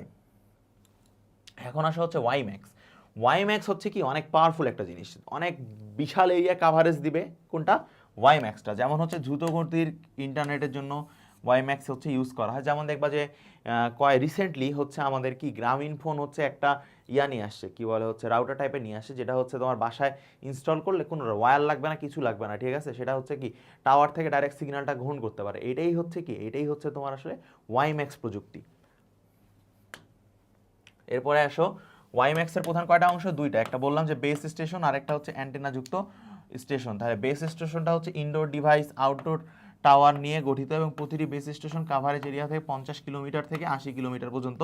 এবং অ্যান্টেনা যুক্ত ওয়াইম্যাক্স রিসিভার হচ্ছে কম্পিউটার সংযুক্ত করা হয়, যেটি হচ্ছে কি ওয়্যারলেস নির্ভর হয় পরিবহন যোগ্য। এই প্রযুক্তিতে একটি একক বেস স্টেশনের মাধ্যমে বিশাল ভৌগোলিক এলাকায় হাজার হাজার ব্যবহারকারীকে ওয়্যারলেস ইন্টারনেট সুবিধা দেওয়া যায়, যেটা আমি বললাম আর কি, ঠিক আছে। এরপরে আসি হচ্ছে তোমার কি ওয়াইম্যাক্স নেটওয়ার্কের ক্ষেত্রে। ওয়াইম্যাক্স নেটওয়ার্ক ব্যবহারের জন্য কর্তৃপক্ষের অনুমোদনের প্রয়োজন হয়, ঠিক আছে। অর্থাৎ তোমার এখানে প্রোভাইডার লাগবে। তোমার যদি প্রোভাইডার না থাকে লাভ নাই। ব্লুটুথ, ওয়াইফাই, ওয়াইম্যাক্স তিনটাই ওয়্যারলেস প্রযুক্তির তুলনামূলক কি কার্যকারিতার ছক দেওয়া আছে। এই যে ব্লুটুথ, ঠিক আছে, স্ট্যান্ডার্ড কত, এটার কত, এটার কত, এগুলো আসলে জাস্ট দেখে নিবা এখানে, ঠিক আছে। তবে এখানে এটা বেশি গুরুত্বপূর্ণ যে ব্লুটুথেরটা ধরো নেটওয়ার্কের ধরন হচ্ছে ডাব্লু প্যান, এটা হচ্ছে ডাব্লু ল্যান, এটা হচ্ছে ডাব্লু ম্যান, এটা অনেক বেশি গুরুত্বপূর্ণ হচ্ছে ওয়াইম্যাক্সের নেটওয়ার্কের ধরন কি ডাব্লিউ ম্যান। এরপরে আসি হচ্ছে মোবাইল যোগাযোগ বা মোবাইল কমিউনিকেশন। মোবাইল কমিউনিকেশন আমরা সাধারণত সবাই ব্যবহার করে থাকি, তাই না? যে একজন আরেকজনের সাথে কথা বলতে আমরা সাধারণত ফোন ইউজ করতেছি এখন, যেটা সবচেয়ে বেশি প্রচলিত। তো এখন বলছে কি যে দুটি ডিভাইসের মধ্যে, অর্থাৎ দুটি ডিভাইসের মধ্যে চলমান বা স্থিতি অবস্থায় তারবিহীন যোগাযোগকে মোবাইল যোগাযোগ বলা হয়। বর্তমান বিশ্বে মোবাইল ফোনের সাথে পরিচয় নেই এরকম মানুষ খুঁজে পাওয়া দুষ্কর, যেটা আমি সবাই জানে যে আসলে মোবাইল ফোনটা কি। একটা ছোট বাচ্চা জন্মগ্রহণের কয়েকদিন পরে হইতেছে ফোন নিয়ে ঘাটাঘাটি করে, ঠিক আছে, যে কার্টুন দেখে, ঠিক আছে, মিমস তো না, কার্টুন দেখে, রিলস দেখে। তো বিষয়টা হচ্ছে ঠিক কি এরকম জনপ্রিয় করছে হচ্ছে মোবাইলকে। তো এখন শুধু কথা বলতেই নয়, বলার জন্য ফোন উদ্ভাবন করা হলো। বর্তমানে ফোনকে বিবর্তনের মধ্য দিয়ে ফোন কি, ফোনের ভিতর সব কাজ করা যায়। ফোন হইতেছে তোমার এখন হয়ে গেছে একটা ক্যামেরা, ফোন হয়ে গেছে কি একটা তোমার ভিডিও রেকর্ডার, ফোন হয়ে গেছে কি তোমার হইতেছে ভয়েস রেকর্ডার, ফোন হয়ে গেছে তোমার কি ভিডিও এডিটর, যে কোনো কিছু হচ্ছে কি ফোন দিয়ে করা সম্ভব। এখন আসা হচ্ছে বিভিন্ন প্রজন্মের মোবাইল ফোন। বিভিন্ন প্রজন্মের মোবাইল ফোন বলতে কি আমাদের আগের জেনারেশন অর্থাৎ বর্তমানে যে ফোন আছে আগে তো সেই ফোনটা ছিল না আসলে, তাই না? তো আগের ক্ষেত্রে কি ছিল, বর্তমানে যে এশিয়ার বৃহৎ টেলিকমিউনিকেশন কোম্পানি জাপানের এনটিটিসি, যেটা হচ্ছে নিপ্পন টেলিগ্রাফ অ্যান্ড টেলিফোন, এই Nippon Telegraph and telephone corporation বাণিজ্যিকভাবে প্রথম মোবাইল ফোন শুরু করে, ঠিক আছে? আগের দিনের মোবাইল ফোনগুলো যখন আমরা ইউজ করছি, মানে আমরা যখন ইউজ করি না, মানে বাসায় যখন একটা ছিল এরকম দেখা যেত, ঠিক আছে, এরকম একটা অ্যান্টিনা দেখা যেত, ঠিক আছে। তারপর এখানে এইখানে হচ্ছে তোমার স্ক্রিন থাকতো, এবং এখানে কি থাকতো, বাটনগুলো থাকতো, ঠিক আছে, মানে এই জিনিসটা। তবে এই ফোনে হচ্ছে স্নেক গেমটা থাকতো, যেটা অনেক বেশি পপুলার ছিল, তাই না, স্নেক গেম। আচ্ছা, এই যে দেখো প্রথম প্রজন্মের, এই যেটা বললাম যে এই যে বড় বড় এন্টিনাগুলো থাকবে, ঠিক আছে। তো প্রথম প্রজন্মের ক্ষেত্রে বলছে কি টেলিফোন প্রযুক্তি উন্নতির সর্বপ্রথম কোথায়, যুক্তরাষ্ট্রে, সেটা হচ্ছে কি মোটোরোলার ফোন আগে অনেক বেশি চলতো, ঠিক আছে।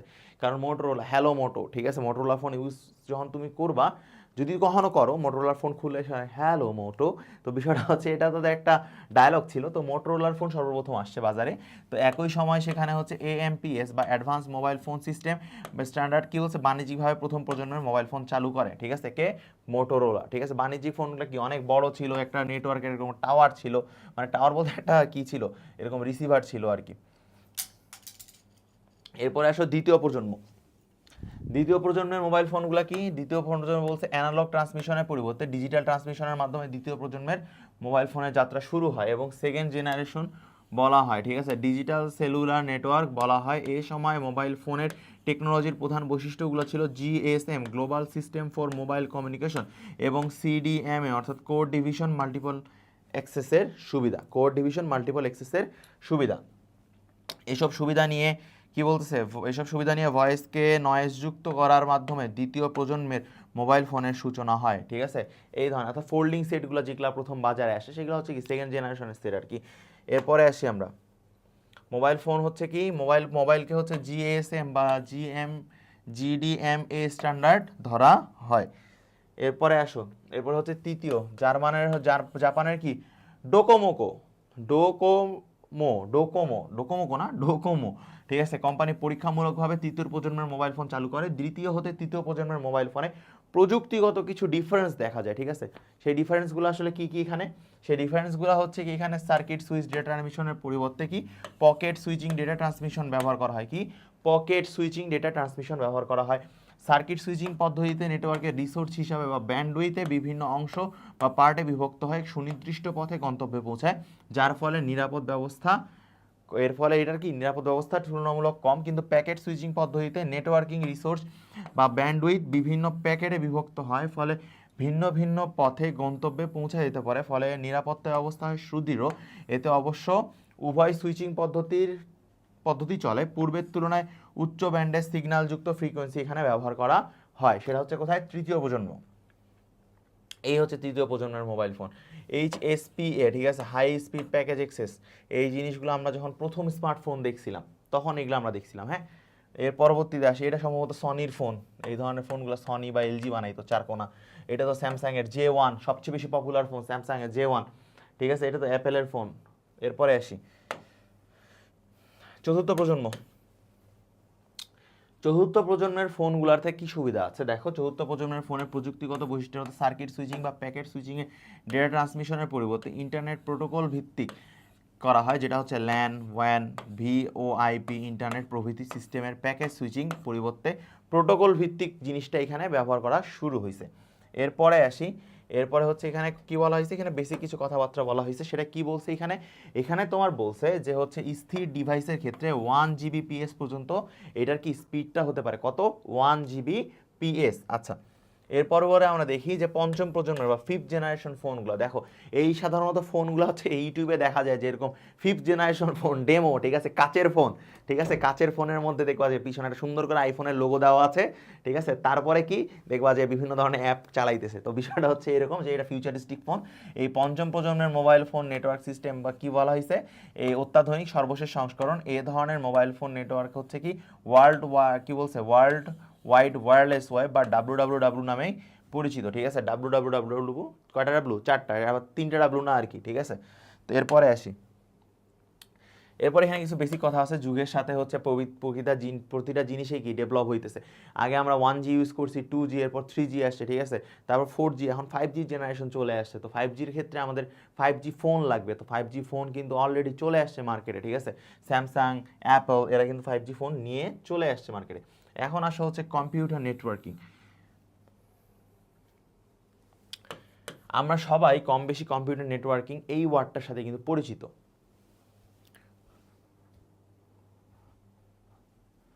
আমরা সবাই কিন্তু কম্পিউটার নেটওয়ার্কিং এই ওয়ার্ডটার সাথে মোটামুটি পরিচিত। তাহলে হচ্ছে জালের মতো বিস্তৃত নেটওয়ার্ক, ঠিক আছে, বা শব্দ ব্যবহৃত হয়, ঠিক আছে, জাল এর মাধ্যমে কি বোঝাচ্ছে, নেট চারিদিকে ছড়ায় আছে, ঠিক আছে, সেটা হচ্ছে কি কম্পিউটার নেটওয়ার্কিংয়ের মাধ্যমে আমরা দেখব। এখন আসো যে নেটওয়ার্কিংয়ের ধারণা, নেটওয়ার্কিংয়ের ধারণাটা কি বলছে, দৈনন্দিন কাজকর্ম সহজ করার স্বার্থে এবং প্রাত্যহিক জীবনযাত্রা পরিচালনার জন্য এমন একজন আরেকজনের উপর কি নির্ভর, স্বাভাবিক, তুমি আমার উপর ডিপেন্ডেন্ট, আমি তোমার উপর ডিপেন্ডেন্ট, আবার তুমি আরেকজনের উপর ডিপেন্ডেন্ট, এই ডিপেন্ডেন্সি কিন্তু চলতে থাকবে। কেউ কিন্তু কখনোই পূর্ণাঙ্গভাবে স্বাধীন না, সবাই কারো না কারো উপর ডিপেন্ডেন্ট।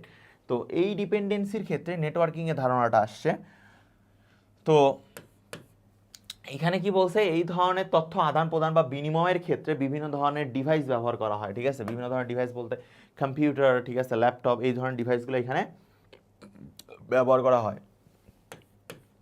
কম্পিউটার নেটওয়ার্কিং এর উদ্দেশ্য, কম্পিউটার নেটওয়ার্কিং এর উদ্দেশ্য হচ্ছে দুইটা কম্পিউটার ইন্টারকানেক্টেড থাকবে, they can share their all of datas. তারপর কি হচ্ছে, তারপর কি যে কোনো বলছে এই যে অন্তর্ভুক্ত কোনো কম্পিউটার রিসোর্স ভাবে অন্য কোনো কম্পিউটারকে সুবিধা দিতে পারবে, যে কোনো তথ্য সরবরাহ করতে পারবে, এই তো।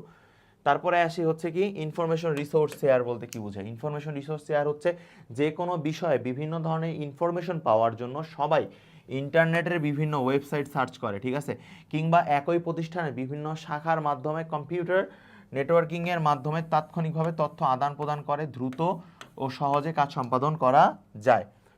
এরপরে আসা হচ্ছে software resource share. Software resource শেয়ারটা কি, নেটওয়ার্কের মাধ্যমে সফটওয়্যার রিসোর্স শেয়ার করা যায়, নেটওয়ার্কের মাধ্যমে সফটওয়্যার রিসোর্স শেয়ার করা যায়।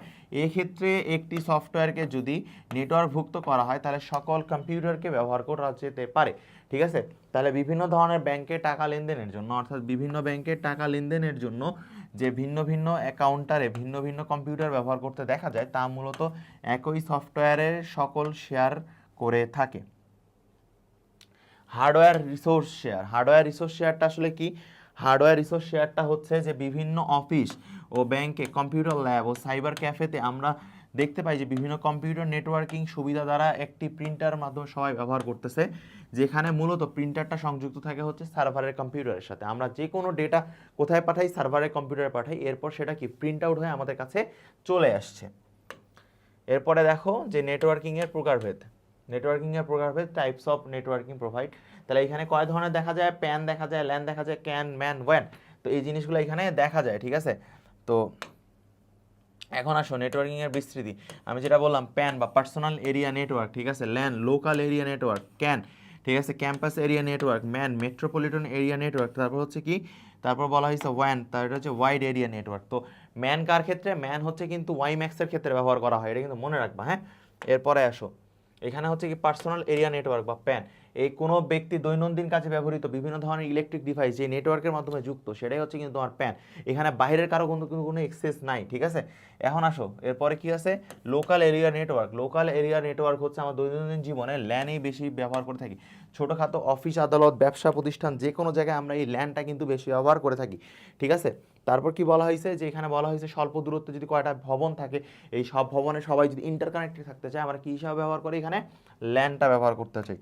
তারপর হচ্ছে কি campus area network. Campus area নেটওয়ার্কটা কি, অনেকে ল্যান এর সমন্বয়ে ক্যান গঠিত, অনেকগুলো ল্যান হচ্ছে একসাথে কম্বাইন করে ক্যান তৈরি করা যায়। বিশ্ববিদ্যালয়ের ক্ষেত্রে দেখা যায় যে হচ্ছে তোমার ইউনিভার্সিটির প্রতিটা হলে হলে তোমার হচ্ছে কি বলে হচ্ছে তোমার ওয়াইফাই লাইন প্রোভাইড করা হয়েছে, পুরো ইউনিভার্সিটি জুড়ে হচ্ছে তোমার ওয়াইফাই লাইন আছে। তো এই যে জিনিসটা হচ্ছে তোমার যাচ্ছে, সেটা হচ্ছে কি এই ক্যানের মাধ্যমে। এরপরে আসা হচ্ছে ম্যান বা মেট্রোপলিটন এরিয়া নেটওয়ার্ক। এটা হচ্ছে কি, এটা হচ্ছে ওয়্যারলেস নেটওয়ার্কিং এর মধ্যে পড়ে। সেটা হচ্ছে কোনটা, ওয়াইম্যাক্স এর মধ্যে পড়ে, ঠিক আছে। এই যে ওয়্যারলেস, এটা হচ্ছে অনেক পাওয়ারফুল এবং হচ্ছে মেট্রোপলিটন এরিয়া, বিশাল এরিয়া জুড়ে এইটা নেটওয়ার্ক কানেক্টেড থাকে। এখন আসা হচ্ছে কি wide area network. Wide area নেটওয়ার্কটা আসলে কি, ওয়াইড এরিয়া নেটওয়ার্ক দিয়ে তোমার হচ্ছে কি বড় ধরনের এলাকা জুড়ে নেটওয়ার্ক ব্যবস্থা করা হয়। একটি দেশের বিভিন্ন অঞ্চল, যেমন হচ্ছে কি পৃথিবীর বিভিন্ন দেশে যদি তোমার বিভিন্ন স্থানে অবস্থিত কম্পিউটারের মধ্যে গড়ে তোলা নেটওয়ার্ক হচ্ছে ওয়াইড এরিয়া নেটওয়ার্ক। ওকে, এরপর আমরা আসি, এরপর হচ্ছে কি সার্ভিস প্রদান ও নিয়ন্ত্রণ কাঠামো। সার্ভিস প্রদান ও নিয়ন্ত্রণ কাঠামো হচ্ছে কি, এটা হচ্ছে peer to peer network, client to server, আর একটা হচ্ছে কি হাইব্রিড নেটওয়ার্ক। ওকে, তাহলে এখন আমরা দেখি যে পেয়ার টু পেয়ারটা কি আসলে। পেয়ার টু পেয়ার হচ্ছে পৃথক সার্ভার কম্পিউটার ব্যতীত, পৃথক সার্ভার কম্পিউটার ব্যতীত দুই বা ততোধিক কম্পিউটারের মধ্যে রিসোর্স পেয়ারের জন্য যে নেটওয়ার্ক গঠন করা হয় তা হচ্ছে কি peer to peer network. Okay, এরপরে আসো হচ্ছে কি client server network. Client server নেটওয়ার্কটা কি, একাধিক ক্লায়েন্ট ও অর্থাৎ কি ওয়ার্কস্টেশনেও হচ্ছে কি একটি কেন্দ্রীয় সার্ভারের সমন্বয়ে ক্লায়েন্ট সার্ভার নেটওয়ার্ক তৈরি করা হয়। এখানে সার্ভার কম্পিউটারের কেন্দ্রীয়ভাবে ডেটা জমা রাখা হয়। এখানে কি সেন্ট্রালি কি থাকে, ডেটা থাকে, ঠিক আছে। এর পরবর্তীতে আমরা আসি, সেটা হচ্ছে কি এখানে হচ্ছে স্টোরেজ মিডিয়া, হোস্ট, টার্মিনাল, এই জিনিসগুলো এখানে কিন্তু লেখা আছে, ঠিক আছে, এটা বইয়েই দেখলে বুঝতে পারবা। এর পরবর্তীতে আসো যে এখানে কি বলা হয়েছে, সেন্ট্রালাইজ নেটওয়ার্ক। সেন্ট্রালাইজ নেটওয়ার্কটা কি, এ ধরনের নেটওয়ার্কে সাধারণত একটি প্রধান কম্পিউটার থাকে, এই যে একটা প্রধান সার্ভার আছে, এই কম্পিউটারটাকে বলা হচ্ছে হোস্ট। এরপর হচ্ছে টার্মিনাল গঠিত থাকে, এরপর কি থাকে, টার্মিনাল থাকে। এখন আসি হচ্ছে তোমার কি হচ্ছে ডিস্ট্রিবিউটেড নেটওয়ার্ক। ডিস্ট্রিবিউটেড নেটওয়ার্ক কি, এ ধরনের নেটওয়ার্ক পরস্পরের যুক্ত কিছু ওয়ার্কস্টেশন বা টার্মিনাল থাকে, ওয়ার্কস্টেশন বা টার্মিনাল থাকে এবং বিভিন্ন শেয়ার্ড স্টোরেজ ডিভাইস এবং প্রয়োজনীয় ইনপুট ও আউটপুট যন্ত্রাংশ নিয়ে গঠিত হয়ে থাকে। এখন আসা হচ্ছে হাইব্রিড নেটওয়ার্ক। হাইব্রিড নেটওয়ার্কটা কি, হাইব্রিড নেটওয়ার্ক হচ্ছে মূলত পেয়ার টু পেয়ার, ঠিক আছে, কি peer to pair O client server নেটওয়ার্কের সমন্বয়ে গঠিত, কি peer to pair R client server নেটওয়ার্কের সমন্বয়ে গঠিত। এই ক্ষেত্রে হচ্ছে হোস্ট কম্পিউটারের নিয়ন্ত্রণ ও প্রসেসিংয়ের পাশাপাশি ডিস্ট্রিবিউটেড নেটওয়ার্কের বৈশিষ্ট্য থাকে, যেমন হচ্ছে গ্লোবাল স্টোরেজ মিডিয়া বিদ্যমান থাকে। ওকে, এরপরে আসি, এরপর হচ্ছে নেটওয়ার্কের মালিকানা। নেটওয়ার্কের মালিকানা হচ্ছে দুই ধরনের, একটা হচ্ছে পাবলিক নেটওয়ার্ক, একটা হচ্ছে প্রাইভেট নেটওয়ার্ক, ঠিক আছে। তো এখন আসা হচ্ছে কি পাবলিক নেটওয়ার্ক। তাহলে পাবলিক নেটওয়ার্কটা কি, যে নেটওয়ার্কে ব্যবহারকারী সংখ্যা নিয়ন্ত্রিত না, ঠিক আছে, অসংখ্য মানুষ ব্যবহার করতে হবে, সেটা হচ্ছে পাবলিক নেটওয়ার্ক। আর প্রাইভেটটা কি, এইখানে তোমার ব্যবহারকারী সংখ্যাটা থাকবে লিমিটেড, এটা হচ্ছে কি তোমার প্রাইভেট নেটওয়ার্ক। দেখো এই জিনিসগুলো এখানে লেখা আছে, হ্যাঁ। এরপরে আসি হচ্ছে তোমার কি নেটওয়ার্ক ডিভাইস। নেটওয়ার্ক ডিভাইসের মধ্যে কি কি আছে, modem, hub, router, gateway, switch আর কি নেটওয়ার্ক সার্ভিস। তো এই জিনিসগুলো হচ্ছে কি গুরুত্বপূর্ণ জানার ক্ষেত্রে। মডেম কি হিসাবে ব্যবহার করা হয়, মডেম তুমি হচ্ছে সাধারণত ল্যাপটপের সাথে কানেক্ট করো, এই ল্যাপটপের সাথে কানেক্ট করার পর তোমার কি হয়, দেখো আমরা মডেমের ক্ষেত্রে দেখি, এই যে মডেম হচ্ছে কি মডুলেটর অ্যান্ড ডিমোডুলেটর। তাহলে মডেম হচ্ছে মডুলেটর অ্যান্ড ডিমোডুলেটর। এখানে হচ্ছে ল্যাপটপের সাথে কানেক্ট করার পর এখানে অবশ্যই একটা সিম দিয়ে আমাদের মডেমটা কানেক্ট করতে হয়। কানেক্ট করার পর কি হয়, সেই সিম দিয়ে আমরা কি করি, নেটের হচ্ছে অ্যাক্সেসটা করি। এখন আসা হচ্ছে হাব। একটি কম্পিউটার অন্য কম্পিউটারের সাথে কি যুক্ত থাকে, অবশ্যই সেটা কিসের মাধ্যমে, হাবের মাধ্যমে। হাবের পোর্টগুলো হচ্ছে কি, হাবের পোর্টগুলো হচ্ছে নেটওয়ার্কিং পোর্টগুলো যুক্ত করা হয় হচ্ছে কিসের, ল্যান দিয়ে তৈরি করা হয়। হাবের ভেতরে কোনো বুদ্ধিমত্তা নেই, হাবের কিন্তু কোনো বুদ্ধিমত্তা নেই, হাবকে যেভাবে চালানো যাবে হাবটা সেভাবেই আমার কিন্তু চলবে। এরপর আসা হচ্ছে সুইচ। এই যে সুইচ সাধারণত এইরকম দেখতে হয়, ঠিক আছে, তোমরা যারা বাসায় আইটি সেক্টর নিয়ে মোটামুটি একটু কিছু ধারণা রাখো তার সাধারণত সুইচটা দেখবা। তো সুইচ হচ্ছে কি নেটওয়ার্কিং করার জন্য বর্তমানে হাবের পরিবর্তে সুইচ ব্যবহার করা হচ্ছে। তাহলে কোশ্চেন আসে যে হাবের পরিবর্তে কি ব্যবহার করা হবে সে ব্যাপকভাবে, সেটা হচ্ছে সুইচ, ঠিক আছে। সুইচে তেমন কোনো পার্থক্য নেই, তবে সুইচের বুদ্ধিমত্তা রয়েছে, এটার বেনিফিট, সেটা হচ্ছে কি বুদ্ধিমত্তা আছে।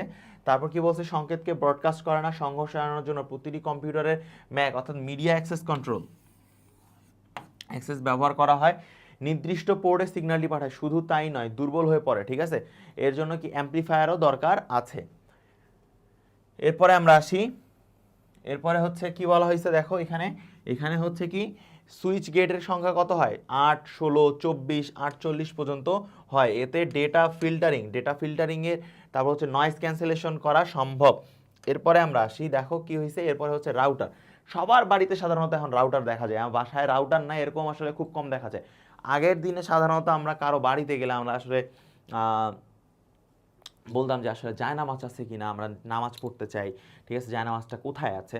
এখন বাড়িতে গেলে ভাই আসলে ভাইয়া ওয়াইফাইয়ের পাসওয়ার্ডটা দেন, রাউটারের পাসওয়ার্ডটা দেন, ঠিক আছে। তো সেই রাউটার, সে রাউটারের কাজটা কি দেখো, রাউটারের কাজ হচ্ছে এমন একটি কানেক্টিং ডিভাইস, একই প্রোটোকল যুক্ত 2 বা ততোধিক ডিভাইসকে সে কানেক্ট করতে পারবে, তো এর মাধ্যমে নেটওয়ার্ক সম্প্রসারণ করতে পারবে। তো এখানে ওয়ানের মাধ্যমে ল্যানে যুক্ত করা হয়, ঠিক আছে, এবং এখানে কি নেট অর্থাৎ ন্যাশনাল নেটওয়ার্ক অ্যাড্রেস ট্রান্সলেশন কি থাকে, নেটওয়ার্ক অ্যাক্সেস অ্যাড্রেস ট্রান্সলেশন ব্যবহার করে কি নেটওয়ার্ক চিহ্নিত করে থাকে। এখন আসা হচ্ছে কি গেটওয়েটা কি, গেটওয়ে হচ্ছে ধরো তোমার এখানে স্টাফ আছে, এখানে হচ্ছে তোমার গেটওয়ে, এখানে গেটওয়ে থেকে নেট আসতেছে, এই নেটটা প্রোভাইড করতেছে ছাত্রের কাছে, তো এটাই হচ্ছে তোমার বেসিক্যালি গেটওয়ের একটা বেসিক ধারণা। এরপর আসা হচ্ছে কি নেটওয়ার্ক ইন্টারফেস কার্ড বা এনআইসি, এটা অনেক বেশি গুরুত্বপূর্ণ। এনআইসি বলতে কি বুঝো, নেটওয়ার্ক ইন্টারফেস কার্ড, একসময় কম্পিউটার বা যে কোনো ডিভাইসকে নেটওয়ার্কের সাথে যুক্ত করতে এনআইসি অর্থাৎ নেটওয়ার্ক ইন্টারফেস কার্ড ব্যবহার করা হতো। এখন আসা হচ্ছে কি নেটওয়ার্কের কাজ, এখানে বলা হয়েছে কি নেটওয়ার্কের কাজ, সাধারণত কম্পিউটার নেটওয়ার্কের মাধ্যমে কাজ হচ্ছে কি, এখানে কাজ হচ্ছে রিসোর্স শেয়ারিং ডেটা কমিউনিকেশনের ক্ষেত্রে। এখানে সাধারণত নেটওয়ার্কের কাজ কি কি, নেটওয়ার্ক যুক্ত ডিভাইসগুলোর ক্ষেত্রে ডেটা আদান প্রদানের সহায়তা করা। তারপর কি বলা হয়েছে, এখানে বলা হয়েছে রিসোর্সের সঠিক ব্যবস্থাপনা সম্পাদন, ব্যবহারকারীর অ্যাক্সেস নিয়ন্ত্রণ ও পর্যবেক্ষক সহ, তারপর হচ্ছে কি আর্থিক সাশ্রয় ঘটানো। তো এই বেসিক জিনিসগুলো কিছু পড়ে নিবা, ঠিক আছে। এরপরে আমরা আসি হচ্ছে তোমার কার ক্ষেত্রে, এখানে বলছে যে নেটওয়ার্ক টোপোলজি। নেটওয়ার্ক টোপোলজিটা আসলে কি, এটা আমাদের একটা ভালো ধারণা থাকা উচিত নেটওয়ার্ক টোপোলজি নিয়ে।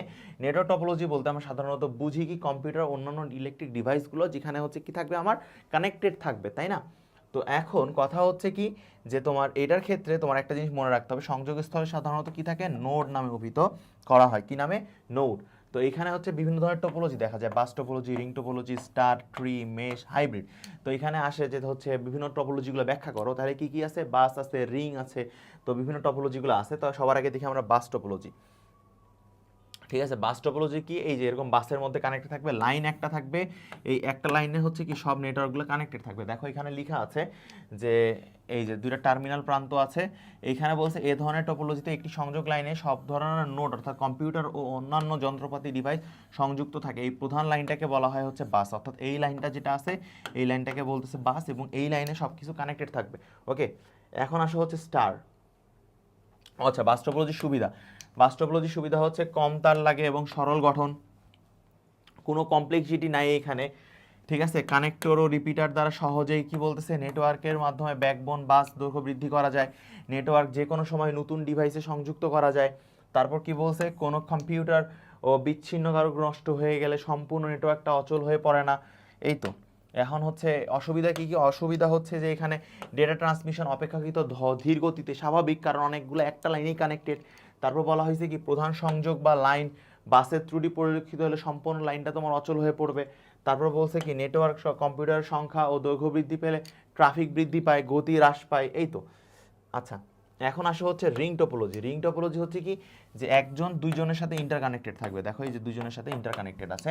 তো এই রিং টোপোলজির ন্যায় কম্পিউটারগুলো হচ্ছে চক্রাকারে কানেক্টেড থাকবে, প্রথম ও সর্বশেষ কম্পিউটার পরস্পরের সাথে যুক্ত থাকে, এতে কেন্দ্রীয় কোনো ডিভাইস বা সার্ভারের কোনো জরুরি প্রয়োজন নাই, ঠিক আছে। এখানে বলছে নেটওয়ার্কে যুক্ত প্রতিটি কম্পিউটার ডেটা প্রেরণের জন্য সমান অধিকার পায়, ঠিক আছে, সমান অধিকার পায়, এখানে কারো কোনো অধিকার খর্ব হয় না, ঠিক আছে। তারপর কি বলছে, এই নোট পাঠালে তার পরবর্তী নোটের কাছে যায়, মানে একজন পাঠাইছে তারপর এরকম করে সিকোয়েন্স মেনটেন করে এখানে চলতে থাকে। এখন আসা হচ্ছে রিং টোপোলজির সুবিধা। রিং টোপোলজির সুবিধাগুলো কি কি, রিং টোপোলজির সুবিধা হচ্ছে যে এখানে হোস্টের দরকার হয় না, তারপর কি সংক্ষেপ প্রবাহ একমুখী, ডেটা ট্রান্সমিশনের ক্ষেত্রে কোনো ধরনের কালিশন হয় না অর্থাৎ সংঘর্ষ হয় না। তারপর বলছে কি প্রতিটি কম্পিউটার ডেটা ট্রান্সমিশনের সমান গুরুত্ব পায়, তাই না। তারপর বলছে কি তারের মাধ্যমে তারের পরিমাণ কমানো প্রয়োজন হয়, তাই খরচ কম। এরপর আসা হচ্ছে কি যে এইটার একটু অসুবিধা কি, এই টপোলজিতে সংকেত আদান প্রদানের ক্ষেত্রে অনেক ধীর গতি, কারণ কে কাকে ডেটা পাঠাচ্ছে সেটা দেখা যাচ্ছে না। তারপর একমুখে বৃত্তাকারভাবে ঘুরতেছে। তারপর হচ্ছে কোনো কম্পিউটার সংযোগ প্রয়োজন হলে পুরো নেটওয়ার্ক কার্যক্রমটাই তোমার অবিচ্ছিন্ন হয়ে পড়ে।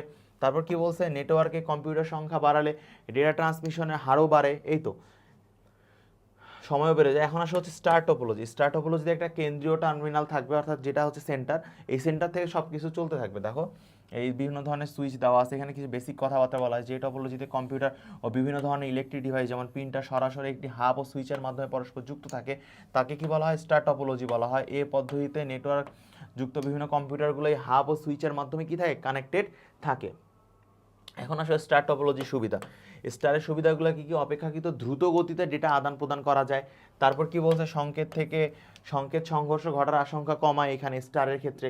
তারপর বলছে কি সম্পূর্ণ নেটওয়ার্ক সচল রেখে যে কোনো সময় নেটওয়ার্কে কোনো হচ্ছে কি নতুন নোড যুক্ত করা যায়। তারপর হচ্ছে কি সুইচ ব্যবহারে বাস ও রিং টপোলজির তুলনায় ডেটা নিরাপত্তা অনেক বেশি। তারপর হচ্ছে কি কম্পিউটারের সংখ্যা বৃদ্ধি পেলে ডেটা ট্রান্সমিশনের গতিটাও কি হয়, বৃদ্ধি পায়, এই তো। এখন আসা হচ্ছে কি স্টার টপোলজির অসুবিধা হচ্ছে কি হাব বা সুইচ এখানে কি হচ্ছে, অচল হলে সম্পূর্ণ নেটওয়ার্কটা অকেজো হয়ে যায়। তারপর কি প্রতিটা নোডের জন্য পৃথক পৃথক তার দরকার হয়, তারপরে কি তারের বেশি প্রয়োজন হয়, কস্টলি এটা। তারপর হচ্ছে কি নেটওয়ার্ক যুক্ত কম্পিউটারগুলো পরস্পরের সাথে সরাসরি ডেটা আদান প্রদানে সক্ষম নয়, কারণ কি স্টারের ক্ষেত্রে তোমার গঠনটা কীরকম হচ্ছে, এই যে এরকম। তাহলে কি এরা কি পরস্পরের সাথে কানেক্টেড থাকতে পারতেছে, পরস্পরের সাথে কিন্তু কানেক্টেড থাকতে পারতেছে না। তাহলে কি পরস্পরের সাথে ডেটা আদান প্রদান কি অসম্ভব হয়ে পড়তেছে। এরপরে আসা হচ্ছে কি ট্রি টোপোলজি হচ্ছে কি একটা থেকে মেইন থাকবে, সেই মেইন থেকে আবার ডিভাইড হতে থাকবে, এই তো। তাহলে ট্রি টোপোলজি কম্পিউটার বা নোডগুলো পরস্পরের সাথে গায়ের শাখা প্রশাখার মাধ্যমে বিন্যস্তভাবে যুক্ত থাকে। এতে একাধিক স্তরের কম্পিউটারে একটি কেন্দ্রীয় হোস্ট কম্পিউটার বা সার্ভারের মাধ্যমে যুক্ত থাকে। এই হোস্ট কম্পিউটারের সাথে স্তর বিন্যাস বা হায়ারার্কি অনুসারে বিভিন্ন স্তরের ডিভাইস নেটওয়ার্ক সুইচের মাধ্যমে যুক্ত থাকে। এরপরে আমরা আসি, এখানে হচ্ছে কি ট্রি টোপোলজির সুবিধা হচ্ছে যে কোনো সময় নতুন শাখা সৃষ্টি করে নেটওয়ার্ক সহজেই সম্প্রসারিত করা যায়, বড় ধরনের নেটওয়ার্ক গঠন সম্ভব। ডেটা নিরাপত্তা সবচেয়ে বেশি, এখানে কোশ্চেন আসে ডেটা নিরাপত্তা সবচেয়ে বেশি কোথায়, ট্রি টোপোলজিতে। নেটওয়ার্কের যে কোনো শাখা নষ্ট হলে সম্পূর্ণ নেটওয়ার্কটা কি হয়ে যায় না, অকেজো হয়ে পড়ে না। এরপরে আসো ট্রি টোপোলজির অসুবিধা হচ্ছে যে কম্পিউটার নষ্ট হয়ে গেলে, যে কোনো কম্পিউটার নষ্ট হয়ে গেলে অচল হয়ে পড়বে, ঠিক আছে, প্রধান কম্পিউটারটা যদি নষ্ট হয়ে যায়। তারপর কি অন্যান্য টপোলজির তুলনায় জটিল প্রকৃতির, কারণ কি এখানে একটা আছে, এখান থেকে এই যে এরকম গেছে, তারপর এখান থেকে আরও মনে করো যে দুইটা ভাগ হয়েছে, so it's a kind of complex, okay. এর পরবর্তীতে আসি হচ্ছে তোমার কি মেশ টোপোলজি হচ্ছে সবচেয়ে ইউজফুল এবং প্রতিটা কম্পিউটার বাট কি বলে ডিভাইসের সাথে ইন্টারকানেক্টেড থাকবে, কার মাধ্যমে, মেশ টোপোলজির মাধ্যমে। এখানে লেখা আছে, তাহলে টোপোলজির তারের সংখ্যা হবে কত, n × n-1, তাহলে টোপোলজির তারের সংখ্যা কত, n(n-1/2)। মেশ টোপোলজির সুবিধা কি, সুবিধা হচ্ছে অন্যান্য সব ধরনের টোপোলজির তুলনায় ডেটা ট্রান্সমিশন অনেক ফাস্ট হয়, অনেক ওয়ে আছে। নেটওয়ার্কের কম্পিউটারের সংখ্যা বৃদ্ধি পেলে ডেটা ট্রান্সমিশনের গতি কমে না, কারণ হচ্ছে কি এখানে অনেকগুলো ওয়ে আছে। কারণ দেখো এখানে ছবিটা খেয়াল করো, এখানে এইটা এর সাথে কানেক্টেড, এটা এর সাথে, এটা এর সাথে, এটা এর সাথে, তারপর কি এটা হচ্ছে তোমার এটার সাথে, এটার সাথে, মানে প্রতিটার সাথে ইন্টারকানেক্টেড এরকম, ঠিক আছে। তো তারপরে হচ্ছে কি এখানে বলছে নেটওয়ার্কের যে কোনো কম্পিউটার নষ্ট হয়ে গেলে নেটওয়ার্কটা সচল থাকে। তারপরে বলছে কি নেটওয়ার্কে কেন্দ্রীয় কোনো ডিভাইস বা সার্ভারের প্রয়োজন এখানে আমার হয় না। এখন আসা হচ্ছে অসুবিধাগুলো কি কি, বেশি পরিমাণে তার এবং তার কি বলছে এখানে অতিরিক্ত লিঙ্ক প্রয়োজন হয়, কারণ এটি কি ব্যয়বহুল। এরপর বলছে কি নেটওয়ার্ক হচ্ছে কি ইনস্টলেশন ও কনফিগারেশন অত্যন্ত জটিল। নেটওয়ার্কে কম্পিউটার সংখ্যা বৃদ্ধির সাথে সাথে কি বলতেছে ব্যয়ের পরিমাণও কি হয়, বৃদ্ধি পায়।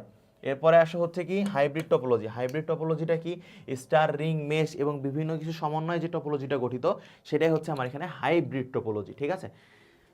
এই তো হচ্ছে এখানকার কথাবার্তা। হাইব্রিড টোপোলজির সুবিধা হচ্ছে কি হাইব্রিড টোপোলজির সুবিধা হচ্ছে হাব বা সুইচ যুক্ত করে এটাকে সম্প্রসারণ করা যায় যখন ইচ্ছা। তারপর হচ্ছে কি এটা নেটওয়ার্কের মাধ্যমে ট্রাবল শুটিং সহজতর হয়। তারপর হচ্ছে কি এতে টপোলজি নষ্ট হলে অন্য কোনো টপোলজিতে কোনো প্রভাব আসলে পড়ে না। তারপর কি যেহেতু হচ্ছে একটি মিশ্র টোপোলজি, তাই এতে ব্যবহৃত সুবিধা কি অন্তর্নিহিত, ওকে।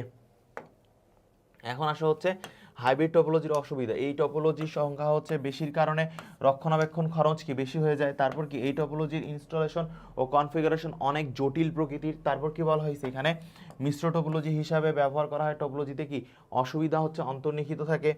এই হচ্ছে এখানকার কথাবার্তা। এখন আসা হচ্ছে ক্লাউড কম্পিউটিং। ক্লাউড কম্পিউটিং বলতে কি বুঝতেছো? আসলে ক্লাউড কম্পিউটিং হইতেছে, আমরা সবাই জানি যে তথ্য প্রযুক্তির উৎকর্ষতার যুগে এখানে হচ্ছে নিজের ঘরে বা বসে নিজস্ব ছোট কম্পিউটার ইন্টারনেট সংযোগের মাধ্যমে বিশাল কম্পিউটারের মাধ্যমে কি যুক্ত থাকা সম্ভব। এটা হচ্ছে কি ক্লাউড কম্পিউটিং এর মাধ্যমে। তো এখানে কি বলছে কিছু বেসিক কথাবার্তা আছে, এটা দেখবা এখানে। তো এর পরবর্তীতে আসি হচ্ছে তোমার হচ্ছে ক্লাউড কম্পিউটিং এর ক্ষেত্রে প্রাইভেট ক্লাউড কি। প্রাইভেট ক্লাউড হচ্ছে যে একক প্রতিষ্ঠান বা মালিকানার ক্ষেত্রে থাকে, কোনো থার্ড পার্টি দ্বারা প্রচলিত হতে পারে না। যে হইতেছে কি এখানে বলছে একক প্রতিষ্ঠান নিজস্ব মালিকানা ও ব্যবস্থাপনায় কিংবা থার্ড পার্টির ব্যবস্থাপনায়, সরি থার্ড পার্টি থাকবে এখানে, থার্ড পার্টির ব্যবস্থাপনায় কি হচ্ছে এটা পরিচালিত হতে থাকে। ওকে, এর পরেরটাতে আমরা আসি। এখানে বলছে কি পাবলিক ক্লাউড। পাবলিক ক্লাউড হচ্ছে জনগণের জন্য উন্মুক্ত, যেমন হচ্ছে অ্যামাজন, মাইক্রোসফট, ঠিক আছে, এই জিনিসগুলো যেগুলো হচ্ছে জনগণের জন্য উন্মুক্ত। এরপরে আসো, এরপরে হচ্ছে ক্লাউড কম্পিউটিং এর সুবিধা। অবকাঠামোগত সেবা IaaS, তাহলে কি ইনফ্রাস্ট্রাকচার অ্যাজ এ সার্ভিস। তাহলে এই মডেলে অবকাঠামো ভাড়া দেওয়া হয় আমাজনের ইন্টেলেস্টিক কম্পিউটার ক্লাউড EC2 এরকম একটি মডেল। এরপরে আসো হচ্ছে কি তোমার প্ল্যাটফর্ম ভিত্তিক সেবা, pass, platform as a service. এই ধরনের মডেমে ভার্চুয়াল মেশিন ভাড়া না দিয়ে ভাড়া দেওয়া হয় হচ্ছে কম্পিউটিং প্ল্যাটফর্ম। কি কম্পিউটিং প্ল্যাটফর্ম? যার মাধ্যমে অন্তর্ভুক্ত operating system, programming language, exhibition পরিবেশ, ডেটাবেস এবং ওয়েব সার্ভার ইত্যাদি।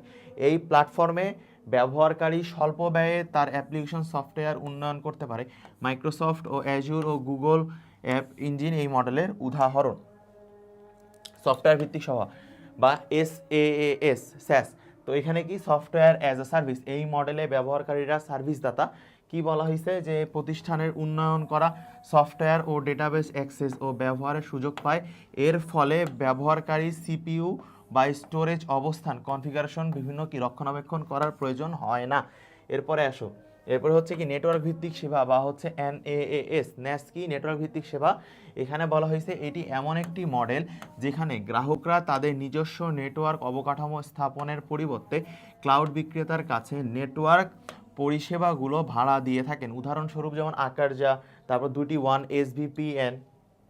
এখন আসা হচ্ছে কি যত চাহিদা তত বেশি সার্ভিস থাকে আর কি এটার ক্ষেত্রে, কথা বুঝতে পারছো? এখন আসি হচ্ছে তারপরে যখন চাহিদা তখন সার্ভিস, অন ডিমান্ড, যখন ক্রেতা যখনই চাইবে সার্ভিস দাতা তখনই সার্ভিস দিতে বাধ্য থাকবে এবং তখনই পারবে আর কি। তো এখন হচ্ছে যখন ব্যবহার তখন মূল্য শোধ, যখন হচ্ছে আমি ব্যবহার করছি আমি তখনই সেটার টাকাটা পে করে ফেলবো, বিষয়টা হচ্ছে এটার ক্ষেত্রে এইরকম। এরপরে স্লাইডে আমরা আসি। এখানে বলছে কি উদ্যোক্তার সুযোগ কি কি আছে। সার্বক্ষণিক ব্যবহারযোগ্য ক্লাউড সার্ভিস আছে এখানে। তো ছোট ও প্রাথমিক উদ্যোক্তাদের ক্ষেত্রে সহজেই ব্যবসার সুযোগ সৃষ্টি করতে পারে, যে কোনো সময়ে যে কোনো জায়গা থেকে ডেটা আপলোড ও ডাউনলোড করা যায়, ঠিক আছে। নিজস্ব হার্ডওয়্যারে খুব বেশি প্রয়োজন এখানে হয় না। শুধু তাই নয়, স্বয়ংক্রিয়ভাবে সফটওয়্যার আপডেট হয় বলে হার্ডওয়্যার, সফটওয়্যার লাইসেন্স ইত্যাদি ফি কি হচ্ছে অর্থ ব্যয় করতে হয় না। এরপরে আসা হচ্ছে কি ক্লাউড কম্পিউটিংয়ে পৃথিবীর প্রযুক্তির জগতে একটি নতুন দিগন্তের উন্মোচন হয়েছে সত্যি, কিন্তু একই সাথে এটি তথ্যের জগতে বিশাল নিরাপত্তা ঝুঁকি তৈরি করছে। কি ঝুঁকি? নিরাপত্তা ঝুঁকি। এই সার্ভিসে আপলোড করা হয় যে তথ্য কোথায় সংরক্ষিত এবং প্রক্রিয়াকরণ হয় তা ব্যবহারকারীরা জানতে পারে না। এরপরে আসো হচ্ছে কি বহু নির্বাচনী প্রশ্ন। এখান থেকে তোমার কিছু বেসিক কোশ্চিন আসবে, সেই কোশ্চিনগুলো আসলে এখান থেকে উত্তর দিবা হচ্ছে কি কি দেখো। এখানে হচ্ছে ডেটা স্থানান্তরের হার কোনটি, ঠিক আছে। আমরা এগুলা হচ্ছে কি আমাদের অনুশীলনী শেষে কিন্তু এই জিনিসগুলো আমাদের কি দেওয়া আছে, একদম দেওয়া আছে। তাহলে এই ক্লাস হচ্ছে এই পর্যন্তই। ধন্যবাদ সবাইকে।